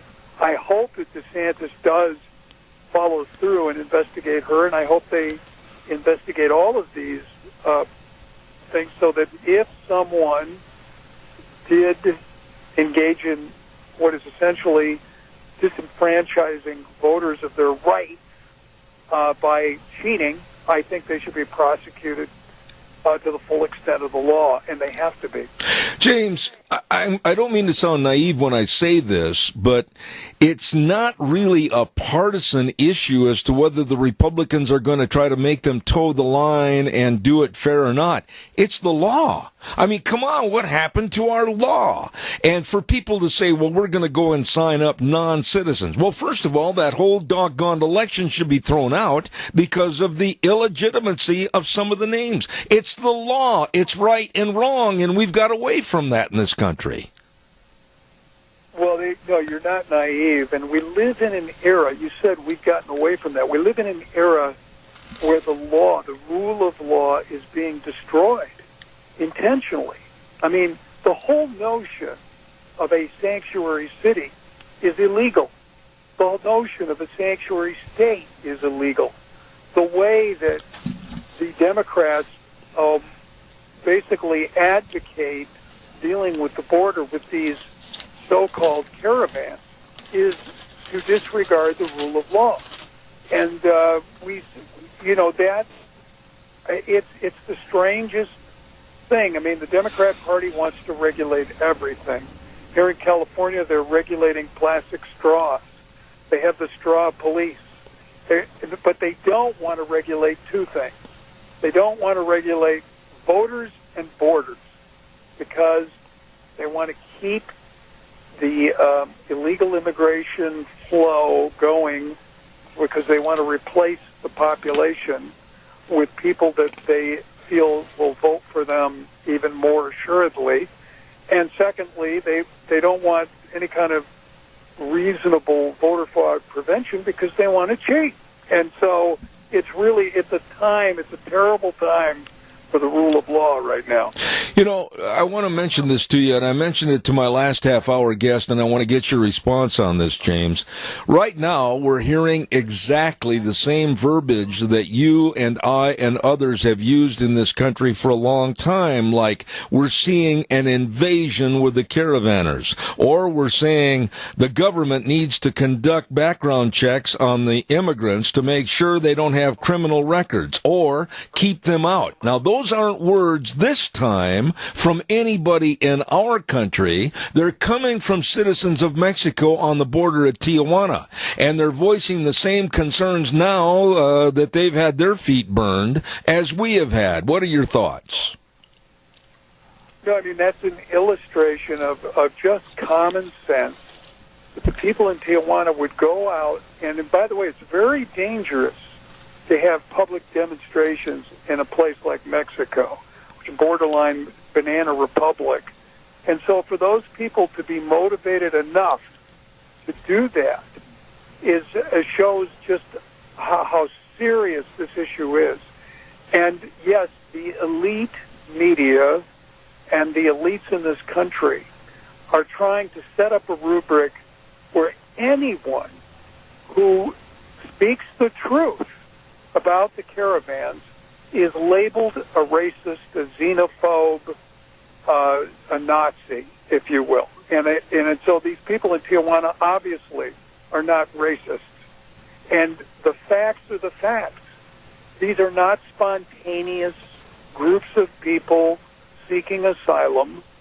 They are people that have been organized by groups that are funded by international left-wing organizations, some of whom get their money from George Soros. And it's proven there are enterprising, independent, investigative reporters that have posted videos on the internet where they have exposed this. 90% of the people in these so-called caravans are young men. There's a very small number of women and children, and they're kind of like they're being used. And so, the notion that this is some spontaneous group of people, of refugees who are looking for a better life, that sap that the elites are trying to sell us, it defies common sense, and of course it turns out to be false. And so, yes, they are marching with the intent to break the law and go into a series of countries illegally. They blasted through the border, the southern Mexico border. They exchanged fire. They threw Molotov cocktails. A group of people within this so-called caravan are violent and are willing to harm other people, and have caused a death of one of their own already. And so, yeah, and here's the real problem. I believe now there are 4 caravans. The last number I heard is 14 or 15,000 total. If you do what the elites want us to do, they just want us to open the gates, let them in, but don't send them to Malibu, of course. But thing is, are these 4 going to be the last group? We're going to have another 10 coming after that. Absolutely. And there are billions of people who want to occupy space in the United States. And we cannot have unfiltered, unvetted people moving into our country. We can't do that. And no nation can survive. We have to check their medical history, check for diseases, check for criminal records, and check for national security problems. And we also have to make sure if they're claiming asylum, it has to be legitimate. Absolutely. And so those are all things. We have an orderly process that has been set up through a legislative scheme. And unfortunately, we have the left wants that process to be discarded. And they are not ashamed of it at all. What do they? Many of them say they want to abolish ICE.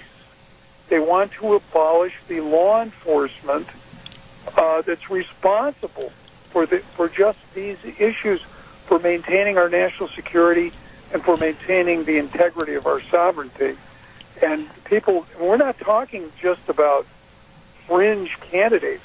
We're talking about sitting senators of the United States, like Kristen Gillibrand, like Kamala Harris, and Cory Booker, who are advocating the abolition of ICE. And of course, they all embrace sanctuary cities, sanctuary states, and essentially then open borders. And it's an outrage, and it means ultimately that trend, the end of a nation. Right. And that's what they're advocating. Absolutely.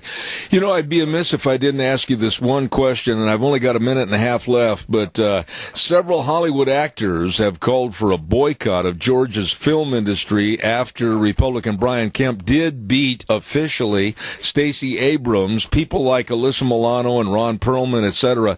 What are your thoughts about some of the stupidity that is blatantly on display in Hollywood? Well, and especially the two you mentioned, Alyssa Milano and Ron Perlman, has just completely lost his mind. But essentially what they're saying is, you didn't vote for our candidate, so we don't want to do business with your state.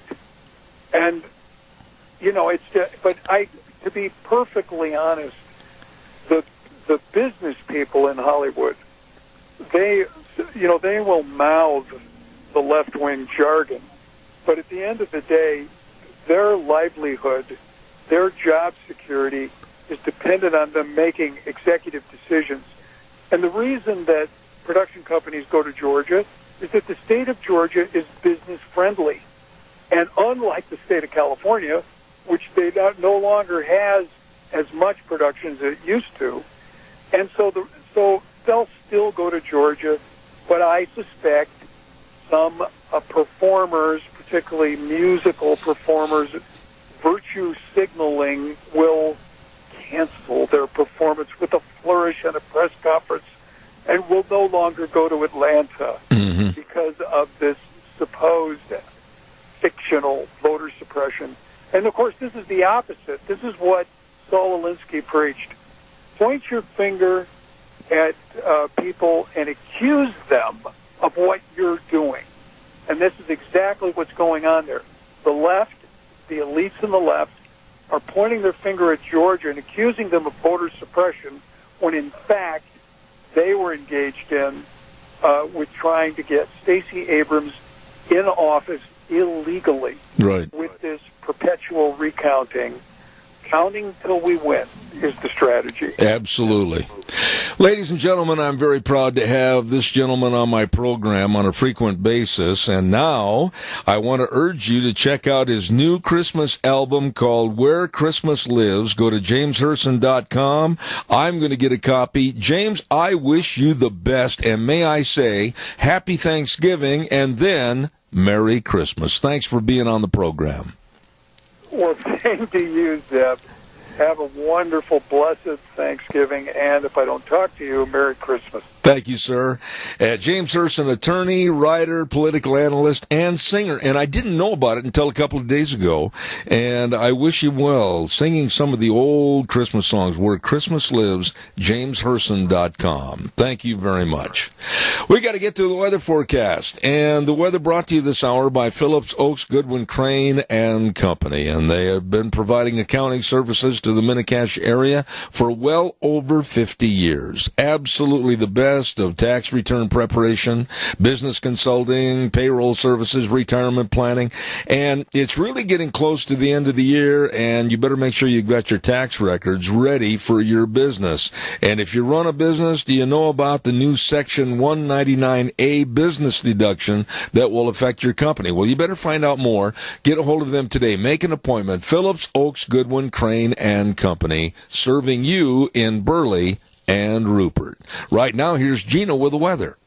It's going to be be very nice as we begin the week, but by Thanksgiving, things could change. Here's a look at your weather forecast for Zeb at the Ranch today. It is going to be nice, sunny skies. Expecting a high of 46. Winds going to be light and variable. Tonight, mostly clear. Expecting a low of 20. Tomorrow, sunny skies. Winds are going to be picking up out of the east, right around 13 miles an hour. Gusts as high as 21 miles an hour. Expecting a high of 48. Mostly clear for Tuesday night with a low of 20 by Wednesday. Still, the sun is going to be shining with a high of 50 by Wednesday night. We do have a slight chance of rain showers after midnight, mostly cloudy with a low of 30. Those rain showers could possibly turn to snow showers in the early morning of Thanksgiving Day. We are expecting mostly cloudy skies, high of 46. 50% chance of rain showers or snow showers is expected for Thursday night. Slight chance of rain before midnight. Possible chance of rain and snow after midnight. Mostly cloudy skies, low of 34 by Friday. That rain and snow could continue with a high of 46, and Saturday pretty much the same with a high of 38. That's a look at your weather forecast for Zeb at the Ranch. All right, Gina, thank you. She does a great job on the weather, and we appreciate her. Weather brought to you this hour by Phillips Oaks, Goodwin, Crane, and Company. And like I said, end of the year is right around the corner. You better make sure you get a hold of them to help you, for you, your family, and your business. Phillips Oaks, Goodwin, Crane, and Company, bringing you the weather with offices in Burley and Rupert. Really good folks. What have we got cooking for the next hour? Oh, the hits keep on coming with more great people like Megan Barth is going to be on at 10:06. And then one of my favorite friends to have on the air from back on the East Coast, Dr. Gerard Lamero, will be on at 10:30. Don't miss that.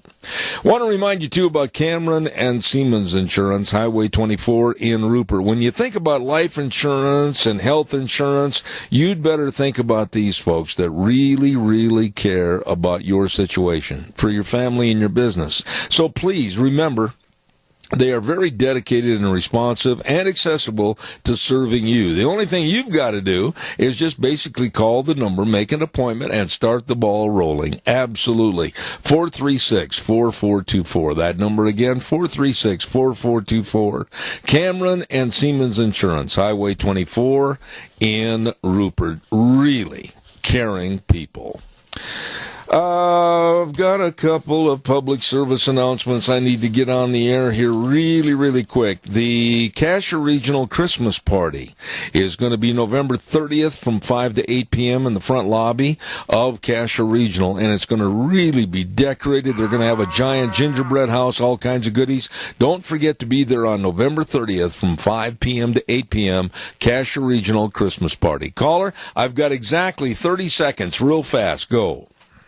Well, I think that not only does Gina do a good job with it, but I think she is the closest person to getting it right that I have found. Well, now, she just is absolutely going to puff up like a toad when she hears that. She's going to be very happy. So thanks, Gina. Thank you to her, and thank you, caller. I appreciate it. You know, Gina does a good job on that weather, and she's pretty doggone close to being spot on. We appreciate it. We're going to take a break. Be back in 7 minutes. Zeb at the Ranch. Don't go away.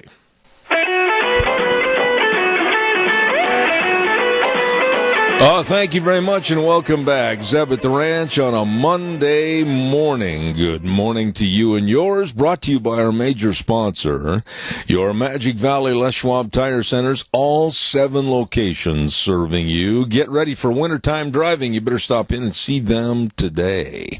Along with some of our great advertisers like Burley Physical Therapy and Rehabilitation at 1263 Bennett Avenue, Suite 2 in Burley, helping you get back to being you. We're going to have our guest on the phone with us momentarily, but I also want to acknowledge the following businesses. Want to extend to you a very happy Thanksgiving, including AMI at 719 Overland in Burley, 678-4632. Look for the big 28-foot wrench over the door, and you'll go nuts over their bolts, they say. They are the meat and potatoes of the industry, AMI. Stop in and see them today. How about Clark's for Shopping at 100 East Main Street Street in Oakley. Don't forget, great ideas for Thanksgiving, and including that famous sausage from Grandma's great secret recipe. Oh my goodness, bulk patties or links. All at Clark's for Shopping in Oakley. And Dot Foods, 1541 West 27th Street in Burley. Dot Foods wants to say thank you to the Mini-Cassia communities for all their support and for making Dot Foods the nation's largest food industry redistributor. Dot Foods, all of them wishing you a very happy Thanksgiving. Right now, the next lady on our program this morning, I don't think anybody is a straighter shooter than she is, including Annie Oakley out of the days gone by. This is a lady that's co-chair of Red Wave America PAC and the Media Equality Project. Megan Barth, good morning. How are you? Good morning, Zeb. Good to be back with you. And don't forget my own personal blog, which I have a couple pieces up there right now, ReaganBabe.com. Reagan as a model, Babe as in Ruth. Thank you for the reminder. And there's so much to talk to you about because I know you're well-versed in a lot of different subjects. Let me start, first of all, with the fiasco, the mess in Florida, and what are your thoughts on it? Well, 1 year ago, I wrote a piece published in the Daily Caller that said was quite prophetic. How many more elections will the Democrats be allowed to steal? And in 2016, I started looking at anomalies within Nevada, statistical anomalies, and also dead voters that were voting, 105-year-old voters that were showing up at polls, 114-year-old voters. And what I found was in the state of Nevada, as well as a majority of states across this country, have dirty voter rolls, meaning that legal and illegal aliens are on their rolls. And once they get on their rolls, it's nearly impossible to get them off because no state has a system whereby they can check for the citizenship of registered voters. And now why is this so concerning? Well, not only because our rolls are dirty, but dirty rolls produce dirty elections. And this is where you see ballots here, ballots there, ballots everywhere. Because, for example, if you look at my latest piece, dirty voter rolls yield dirty elections on ReaganBabe.com, there is a 2-bedroom, 1-bath shack that looks like it should be in a Tijuana slum that's in the north part of Las Vegas here that has 15 registered Democrat voters listed. Active voters listed at that 2-bedroom, 1-bath shack. And so this goes on quite frequently, and what happens is that all of these registered voters get ballots. And they are either sample ballots or absentee ballots. And then we see an unusual spike in provisional ballots at elections everywhere from California to Arizona to Florida and beyond.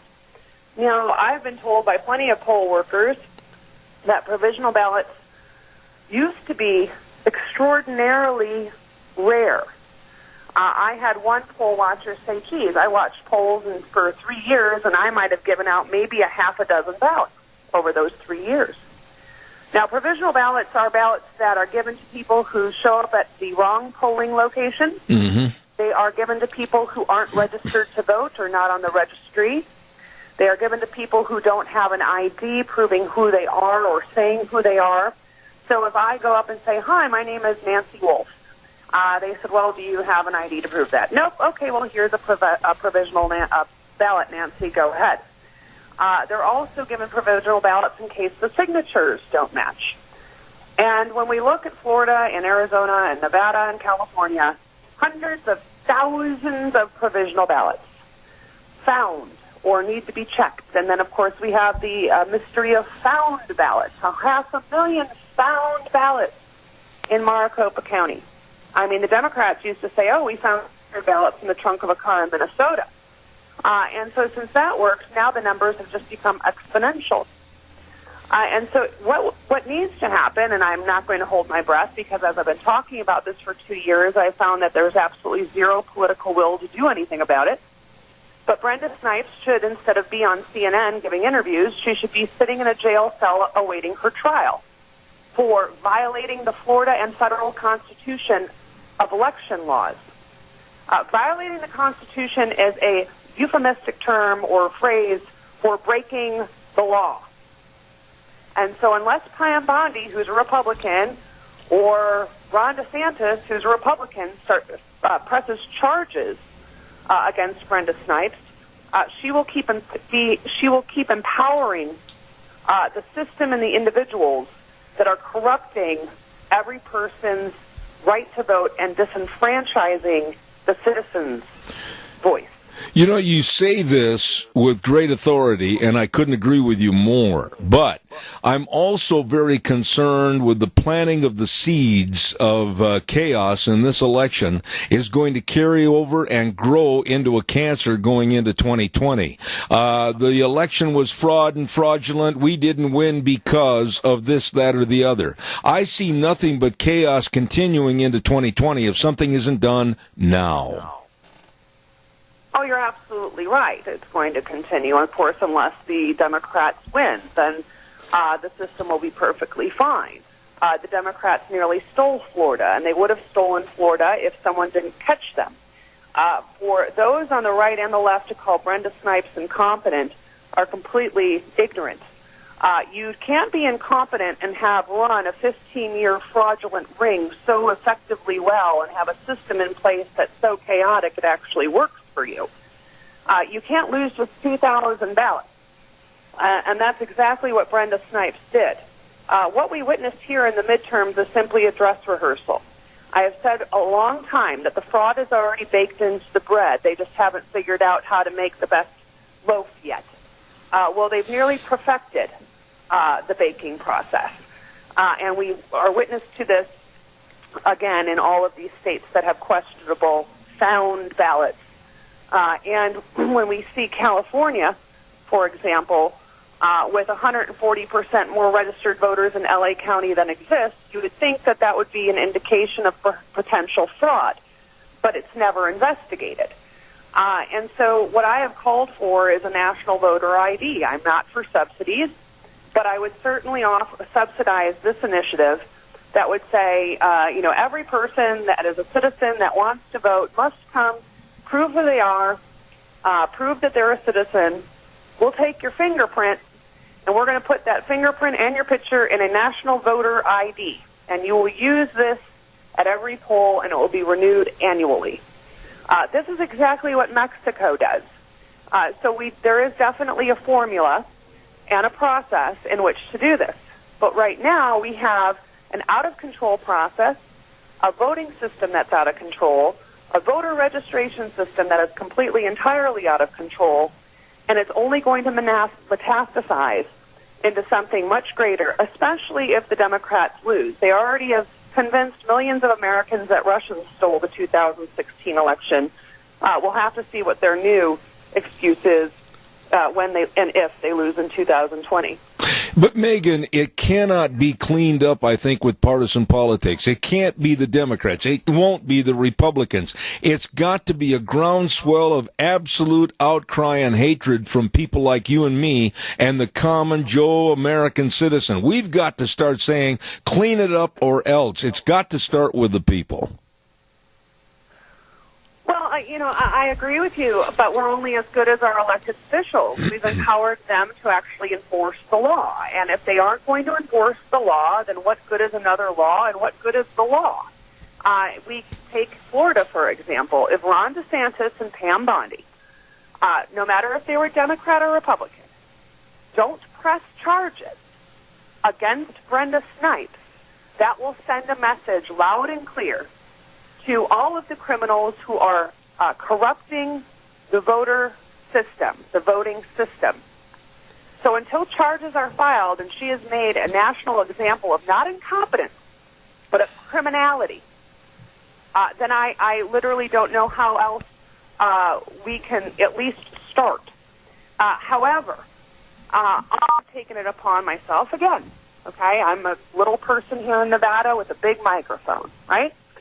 And I have a lot of people that are working around the clock scouring through our voter rolls. Okay, we have close to 1.5 million people registered in this state. In 1 week, one of my volunteers has found 4 people who went to the polls and voted who who are 118 years old. Wow. And that's just in one teeny small district. You know, you are so aware of what the voter fraud is and what it's becoming, and like you said, masticizing into something much, much bigger. But back up just for a moment and talk about Georgia. There is a problem there with a woman that I don't think is going to go away. She's going to be like a bad case of the flu. She's going to keep coming back, and she scares me. What are your thoughts? Well, socialists never go away. They just chip away until they've convinced the masses through a series of chaotic events that their solution is the only solution to quell their fear. Socialists capitalize on fear in order to either pass bad legislation or create new legislation or rile up an angry mob. And so, again, we have a black Democrat who's screaming racism because she lost. Yet, when you look at the numbers, Brian Kemp got close to 40% of the Hispanic vote, which is highly underreported and rarely talked about. And so she is not going to go away. She's filing a federal lawsuit, but I think this is actually kind of a good thing. Because I hope the lawsuit has a plan of discovery that says, open up the rolls. Open up the rolls. Let's see what those rolls look like. Let's see how Stacey Abrams was disenfranchised.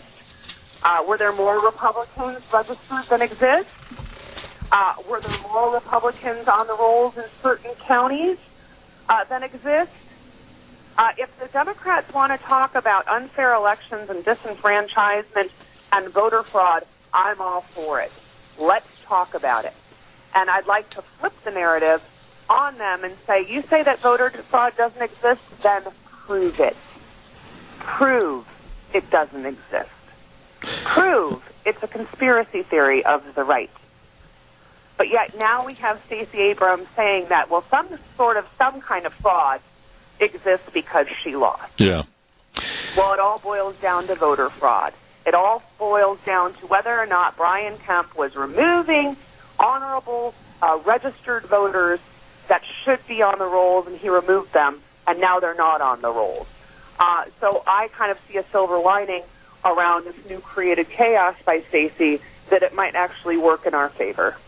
Let me ask you this. You're down in the Las Vegas area. You're basically a stone's throw, if you will, away from Arizona and some of their thinking. I go to Arizona every year in the spring, and I've always considered the part of Arizona I go to be very conservative. But I was literally shocked as to the election of Kristen Sinema with her socialistic viewpoints in the state of Arizona. Did it surprise you or did it not? Yeah, it surprised me, but you have to understand that there are two migratory patterns that we have to consider and that you should also consider up in Idaho, right? I believe you're in Idaho. Yes, correct? yes. The migratory patterns of Californians. Californians are fleeing the totalitarian state of California because of the high taxes and progressive policies that have been forced down the throats of every Californian. And so these progressive liberals are so progressive. They're taking their double pensions, some of them single pensions, some of them millionaires, billionaires. They're fleeing the state because they don't want to pay for exactly what they voted for, so they're going into red states en masse. They are flooding the borders of Arizona. They are flooding my state of Las Vegas. It said 40% of Californians moved to Las Vegas or Nevada. And they're also moving to Idaho, and they're also moving to Colorado, and they're also moving to Texas, and they're also moving to Florida. And they're creating more chaos and destruction of a sound red state. Red states normally have low taxes, and they're voting to raise those taxes and fees and whatnot. So you have the migratory patterns of progressive Californians. And then second, you have illegal immigration. You look, and also legal immigration. You look at what's happened to Arizona. I actually interviewed the governor of Arizona a couple years back, or the former governor of Arizona, and she told me that they spent billions of dollars on the health care, welfare, incarceration, and care for illegal aliens and their families. Now, $1 billion turns into much more, especially when these illegal aliens are having anchor babies. So, of course, they're not going to leave because they have a baby that's an American citizen.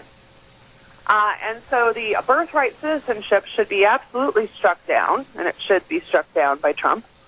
And the interpretation of that needs to go back to its original interpretation. But you have the illegal immigrant patterns that infect states like California, Arizona, border states, New Mexico, and other states. So the higher proportion of illegal aliens, the higher proportion it seems the Democrats have power. Isn't that interesting, even though illegal aliens aren't supposed to vote? And so you have these 500,000 mysterious ballots that appeared in Maricopa County, and this is the same exact county that had continually elected a sheriff, the one that was strong against illegal immigration. Joe Arpaio. Sheriff Joe Arpaio.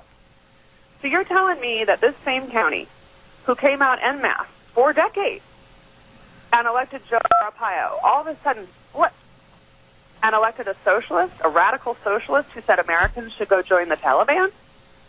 Something stinks. 500,000 ballots they found that stink.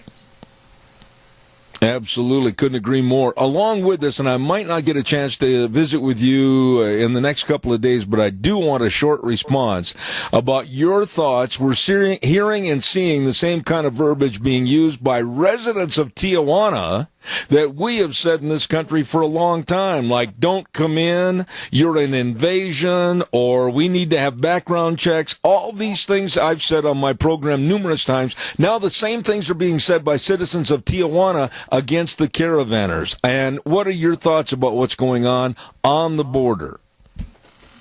Well, I guess Mexicans are nationalists, too. I thought nationalists were only reserved for Trump supporters and white supremacists. What a canard that is. That's the new definition, the leftist definition of nationalist. They have every right to be outraged, as we have every right to be outraged. This is an invasion. What do you call a mob, thousands of people and growing like a tumbleweed as they storm the border towards the north, carrying a foreign flag? They're not waving the American flag, they're waving the Honduran flag. And as a matter of fact, they were burning the American flag and writing a swastika on the American flag when they were approaching Mexico City. I have said, and I will say it again, that those that are funding this illegal invasion, and there are funders, Sin Fronteras is one of them, and there's plenty more. All you have to do is follow the money. Those who are aiding, abetting, and funding this invasion should be charged with human trafficking. It would put an end to these continual invasions at our southern border. Absolutely, well stated. Megan, I want to wish you and yours a very happy Thanksgiving. And this lady does so much. ReaganBabe.com. We appreciate your thoughts on our program whenever we get a chance to have you on the air. God bless. And again, happy Thanksgiving. We'll talk to you before Christmas. Thank you so much. Happy Thanksgiving. Thank you. Very sharp lady right there about the mess in Florida with the so-called election, and Stacey Abrams in Georgia, the mess on the border. She's very outspoken and knows what is going on. Megan Barth, thank you very much. In a few minutes, we are going to have one of my dear, dear friends on the program, and that is Dr. Gerard Lamero, and he's going to be calling into the program. We're going to have him on the air.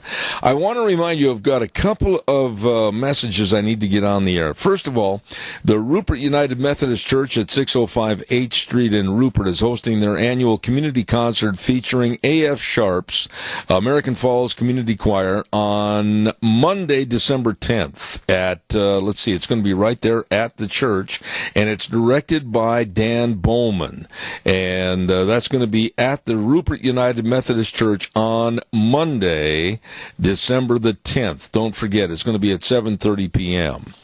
Then there is a free senior movie event, and I apologize, the print is so small and my eyes are getting so bad, I'm going to try to get through this. It's you're cordially invited to attend a free private screening of the Disney film The Nutcracker and the Four Realms, and it is a PG movie. It's going to be on Friday, November 30th at 1 p.m. at the Century 5 Cinema at 464 East 5th Street North in Burley. Don't forget that. And that's just one of the many items we wanted to talk about on the program this morning, including, let me see, I've got one other note here, the annual Christmas dinner at the Minidoka County Senior Center is going to be December the 1st at 6 p.m., and they're going to have shrimp and filet mignon. Ooh, that sounds good. $20 each or $35 for a couple, and call for reservations at 436-9107. That's the annual Christmas dinner, December 1st at 6 p.m. at the Minidoka County Senior Center.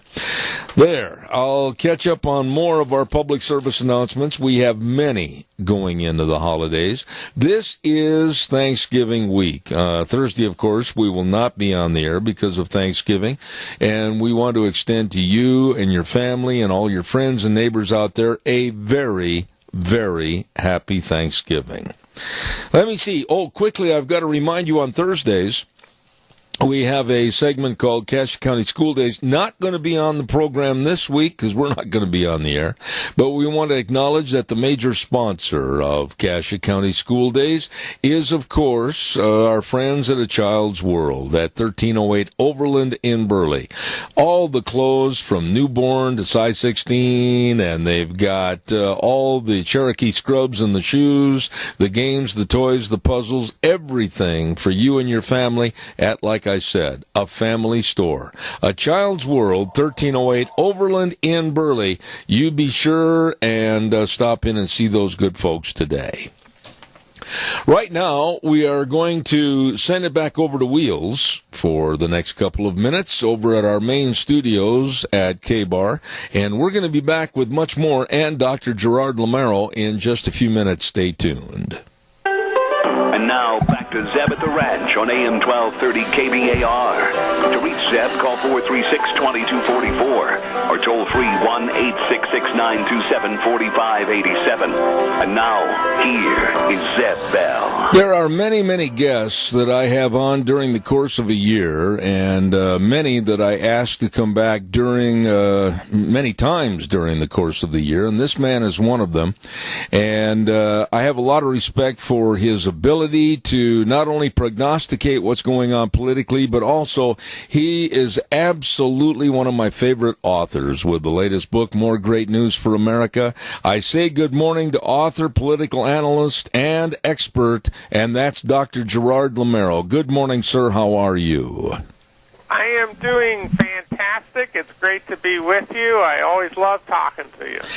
Dr. Lamero, I don't know where to even start this morning after the elongated election that went on and on with lost votes and close races and some saying that the Republicans are stealing elections. My goodness, where do you want to start on that topic?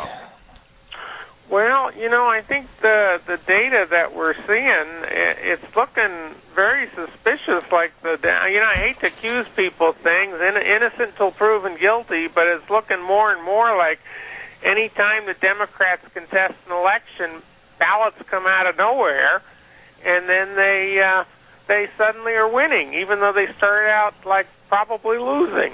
So I don't know. It's getting to look like we may be having voter theft and then ballot tampering. We have talked to many guests this morning, Dr. Lamero, and all of them share the same opinion that I have, that what happened during the Florida mess and also in Georgia and possibly into Arizona, etc., is a precursor of what might grow and turn into a huge cancer for 2020, where if the Democrats don't win a race, automatically it's contested as illegal. What are your thoughts? Well, boy, that sure looks like the case in a lot of places. You mentioned Georgia, for example. It looked to me from the outset that the Republican had won. She has not even conceded as of now. She said there's nothing I can do to stop his election. That's her opponent, Kemp. But she said, I'm going to sue them in federal court. because this wasn't a fair election. Well, I'm sorry. I mean, they followed the rules, and she's not willing to accept the results. I mean, they think if they lose, it's not fair.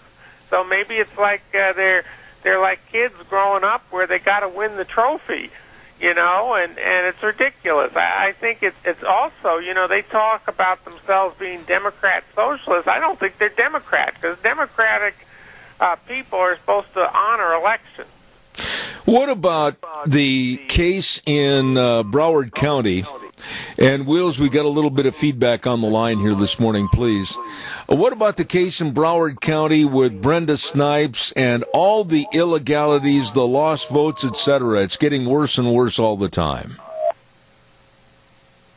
Yeah, can you hear me okay? Yeah, Wheels over at the station. You're going to have to ride the gain there a little bit, please. Go ahead, Doctor, if you would. Yeah, well, the Broward County is absolutely a fiasco. It's a whole laundry list of broken state laws, apparently, and federal laws, election laws broken as well. And that's, from whatever we can see from the media, we're not there. I mean, they kept Republicans out of the counting rooms. They found ballots. They pulled ballots apart from the signatures, so you don't know which one's which. Yeah, because some of them have to be thrown out. We have a person who's already violated laws in the past and has been in court. I don't know why that lady has the job. She says it's racist that she's being attacked. I don't care what race she is. I want elections counted fairly. I don't care who wins or loses as much as I care that it's done fairly.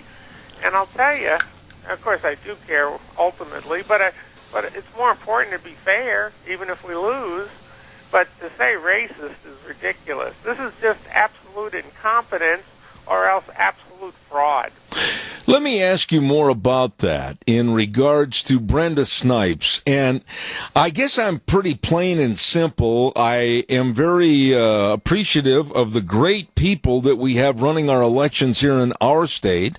I'm very appreciative of the people that we have running in my precinct where I vote. No mistakes. There's no lost votes in the closet. No lost votes laying on a delivery deck someplace.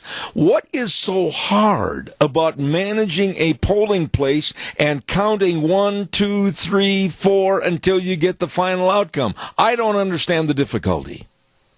Yeah, let me give you an example, too, of what might explain things. One of the things that really got to me was at the Fort Lauderdale airport. They found a rental car, just a plain old rental car, and in the trunk of the rental car, somebody had left a big bucket of ballots. Now, what's a bunch of ballots doing at an airport? Were they flown in? Were they leaving the state? I mean, that's no keeping custody of ballots. But I'll tell you, if mysterious ballots keep showing up at close elections, one has to think that, in fact, something funny is going on. And this isn't incompetence in counting. It's just plain trying to stuff the ballot box. And we have reports that the Republicans weren't allowed into the counting room in Broward County, and that we have reports of people noticing election workers actually filling in circles. And that's not their job to fill in circles. Their job is to count circles that are already there on the ballots. So it's getting to look like this is just fishy stuff going on here. Well, and Dr. Lamero, what are we going to do? Our partisan senators and congressmen, Republican and Democrat, they pay a lot of lip service to the problem, but nothing gets done. We had reports of many, many illegal non-citizens being pushed into voting booths in California, where they've been promoting non-illegal aliens to come and vote in our elections. This is insane. We're not following the rule of law. We're not honoring what our Constitution and our country stands for. If we don't do something now, before the 2020 election, I think this next election is going to be a bigger and worse mess than this one. Well, unfortunately, I agree with you. I think it is a serious situation. By the way, it makes my job tougher, too. I try to predict who's going to win elections, how do I predict who's going to steal votes? Yeah, That really. makes my job tougher, too. But that's not, my job isn't as important as getting the right people elected. And I think your point is absolutely true. And by the way, these people who seem like they keep coming up with ballots out of the ozone, out of the atmosphere mysteriously, these are the same people who don't believe in the rule of law and in sanctuary cities. These are the people who think that the things Hillary Clinton did, pay for play, and all those other things that people thought she violated the laws on, for example, keeping a private server for government business, and all those other things, they just wink when they're breaking the law, these people. And it seems like the same thing with the elections. Oh, it's not going? Well, they sort of, find some ballots they didn't find before, like in a trunk in a rental car at an airport. Yeah, explain to me how the Democrats and liberals are getting up on their pedestals and yelling and screaming something I heard over the weekend, like Trump is stealing and killing our democracy, which is a joke anyway because we're a republic, like we've stated many times on the program earlier this morning. But it kind of came to a head a little bit, Dr. Lamero, over the weekend when newly elected Congressman from Texas, Dan Crenshaw, was at a table discussion, I believe, on CNN, and they said, oh, Trump is stealing and killing our democracy. He's got to be stopped, etc. And Dan Crenshaw put him on the spot, asked a simple one-word question. How? How is he stealing and killing our democracy? How? And all of a sudden, like I said to my guest last half hour, there was crickets. Nobody had an answer. What's your response to that? Well, my response is, I'll go back to one of my books I wrote a number of years ago. And I mentioned that the greatest thing the socialists do, and by the way, these people are socialists. Let's call a spade a spade. Yep. The greatest thing the socialists do that's wrong is basically dishonesty. I think that whatever they're doing, they're blaming the other. They're blaming Trump on Russian collusion, but it was Hillary who hired ultimately the Russian spy or whatever to do the Trump dossier. That was the collusion, but they're not investigating it. The Democrats basically say the opposite of the truth. I mean, they're doing one thing and they're looking the other way when it comes to their own actions, and basically it's turning. They're saying white is black, black is white. They're saying the opposite.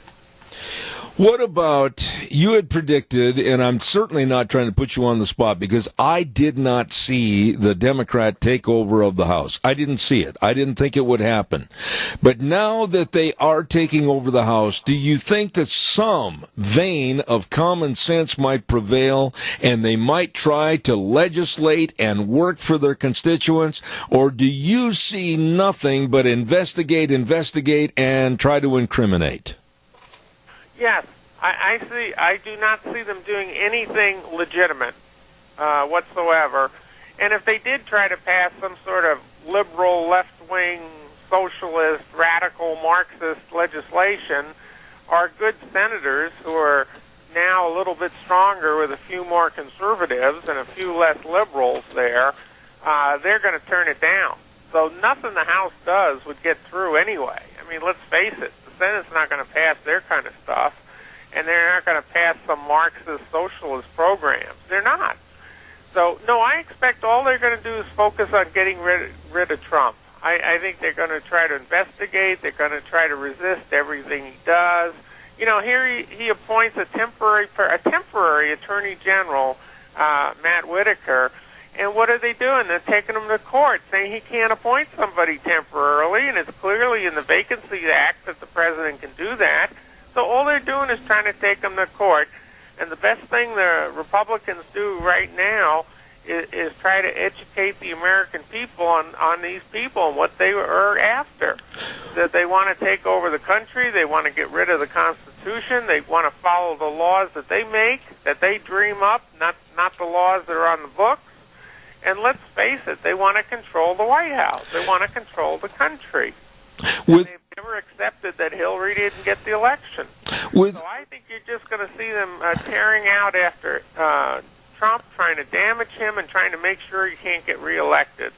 By the way, about the House, one good news that I still have, I think from the numbers I'm looking at, the Republicans were basically thrown out of office because they didn't support Trump enough, and I think they're going to come back in 2020 and probably take the House back.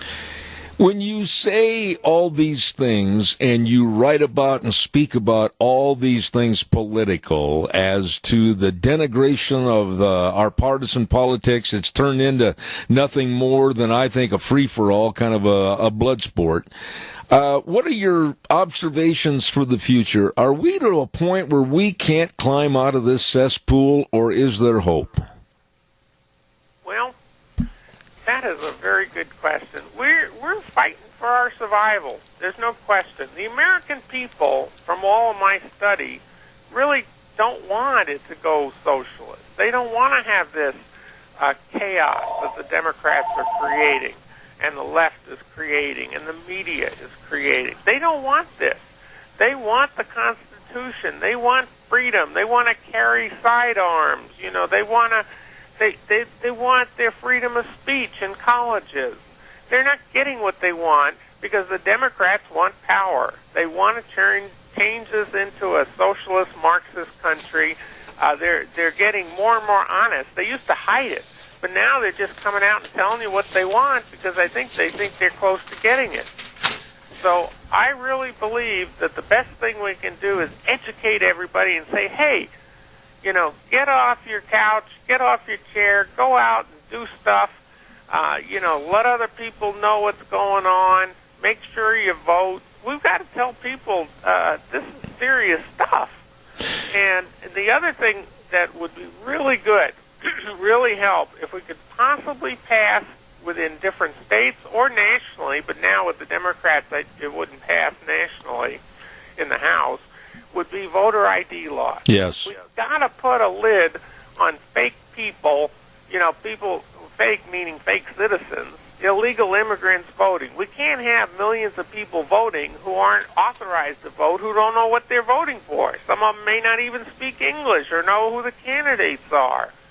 And if they did, they probably have been talked into voting Democrat because they think they're the welfare party. How do we do that, though? Two things I would do: educate and voter ID. How do we do that, though? Desperately. Dr. Lamero, how do we go about doing that? I will lend my support and my labor to helping any way I can. But what do we do? How do we push voter ID through? Because there's a massive approach by the left to try to stymie it. We've got to just, well, I'll tell you, I'm thinking about writing a book on what to do. But we need to show people that in over 100 countries that have voting around the world, they all require photo ID. Why don't we?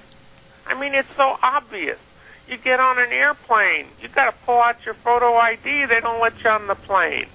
You go to a liquor store, they might not sell you any liquor unless they know you're of age and they check your ID. You know, go to a library, they want you to show a photo ID to check out a $10 book. I mean, it's just so obvious that everybody has photo IDs. Most people, you know, have driver's licenses. I mean, it's ridiculous to think that one of the most valuable things we have as citizens, the right to vote for people we want, the right to vote for the kind of country we want, why not have voter rights? We have to just keep writing and talking it up and writing our politicians to say, let's have a law in Idaho, let's have a law in Montana, let's have a law in Wyoming, let's have a law, and get it all across the country. And then when we take back the House nationally, because the Democrats are never going to pass this right now when they take over the House in January. But then we should have a national law and just make it standard across the country. We're going to have standard voter ID. None of this stuff where some of the states, they want everybody to mail them in. Well, when they mail them in, how do you know they're coming from the right people? Absolutely. Let me ask you one final thought. I've only got 2 minutes left in this segment, Dr. Lamero, but you talked about education and common sense, and we talk about people understanding. We have people like Alexandria Ocasio-Cortez, newly Democratic representative-elect, that doesn't even know the three branches of our government, and she's an elected official. This is insane. Well, I'll tell you, she's about the most unknowledgeable person I've ever seen run and win for office. I mean, I think she doesn't know anything about economics from what I've heard her when I've heard her talk. This is a person who doesn't know what she's talking about, and I guess she's a product of some of the schools that she went to. And, boy, they fell down on the job in her case, and I'm sure they're falling down on other cases. That's why we have to also put our effort into training, well, not even training, but educating. Just get people to think and that. And we need to really raise that as an issue. We can't sit around and let the schools teach this socialist nonsense anymore.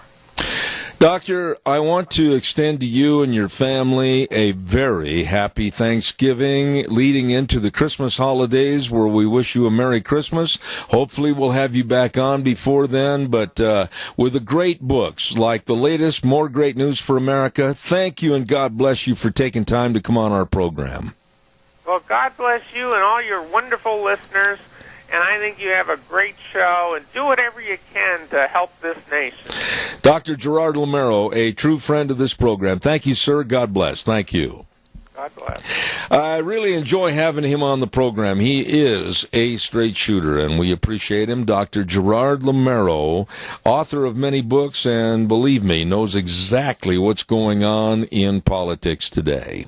Oh my, we better get a weather forecast on here real quick, and the weather brought to you this hour by our friends at Scarrows Meats. Hello, Don Scarrow and the crew. How are you? At 331 North Road, Jerome. Oh, the number to call, 324-7657, or you can go to their website and check out all the delicious meats. ScarrowsMeats.com. I mean, from the marinated pork ribs to the breakfast sausages, the bratwurst. Oh, you're going to love the bratwurst, and all the beef, pork, and chicken packages, tri-tips. It's all delicious at Scarrows Meats, 331 North Road, Jerome. Right now, let's listen to Gina and the weather.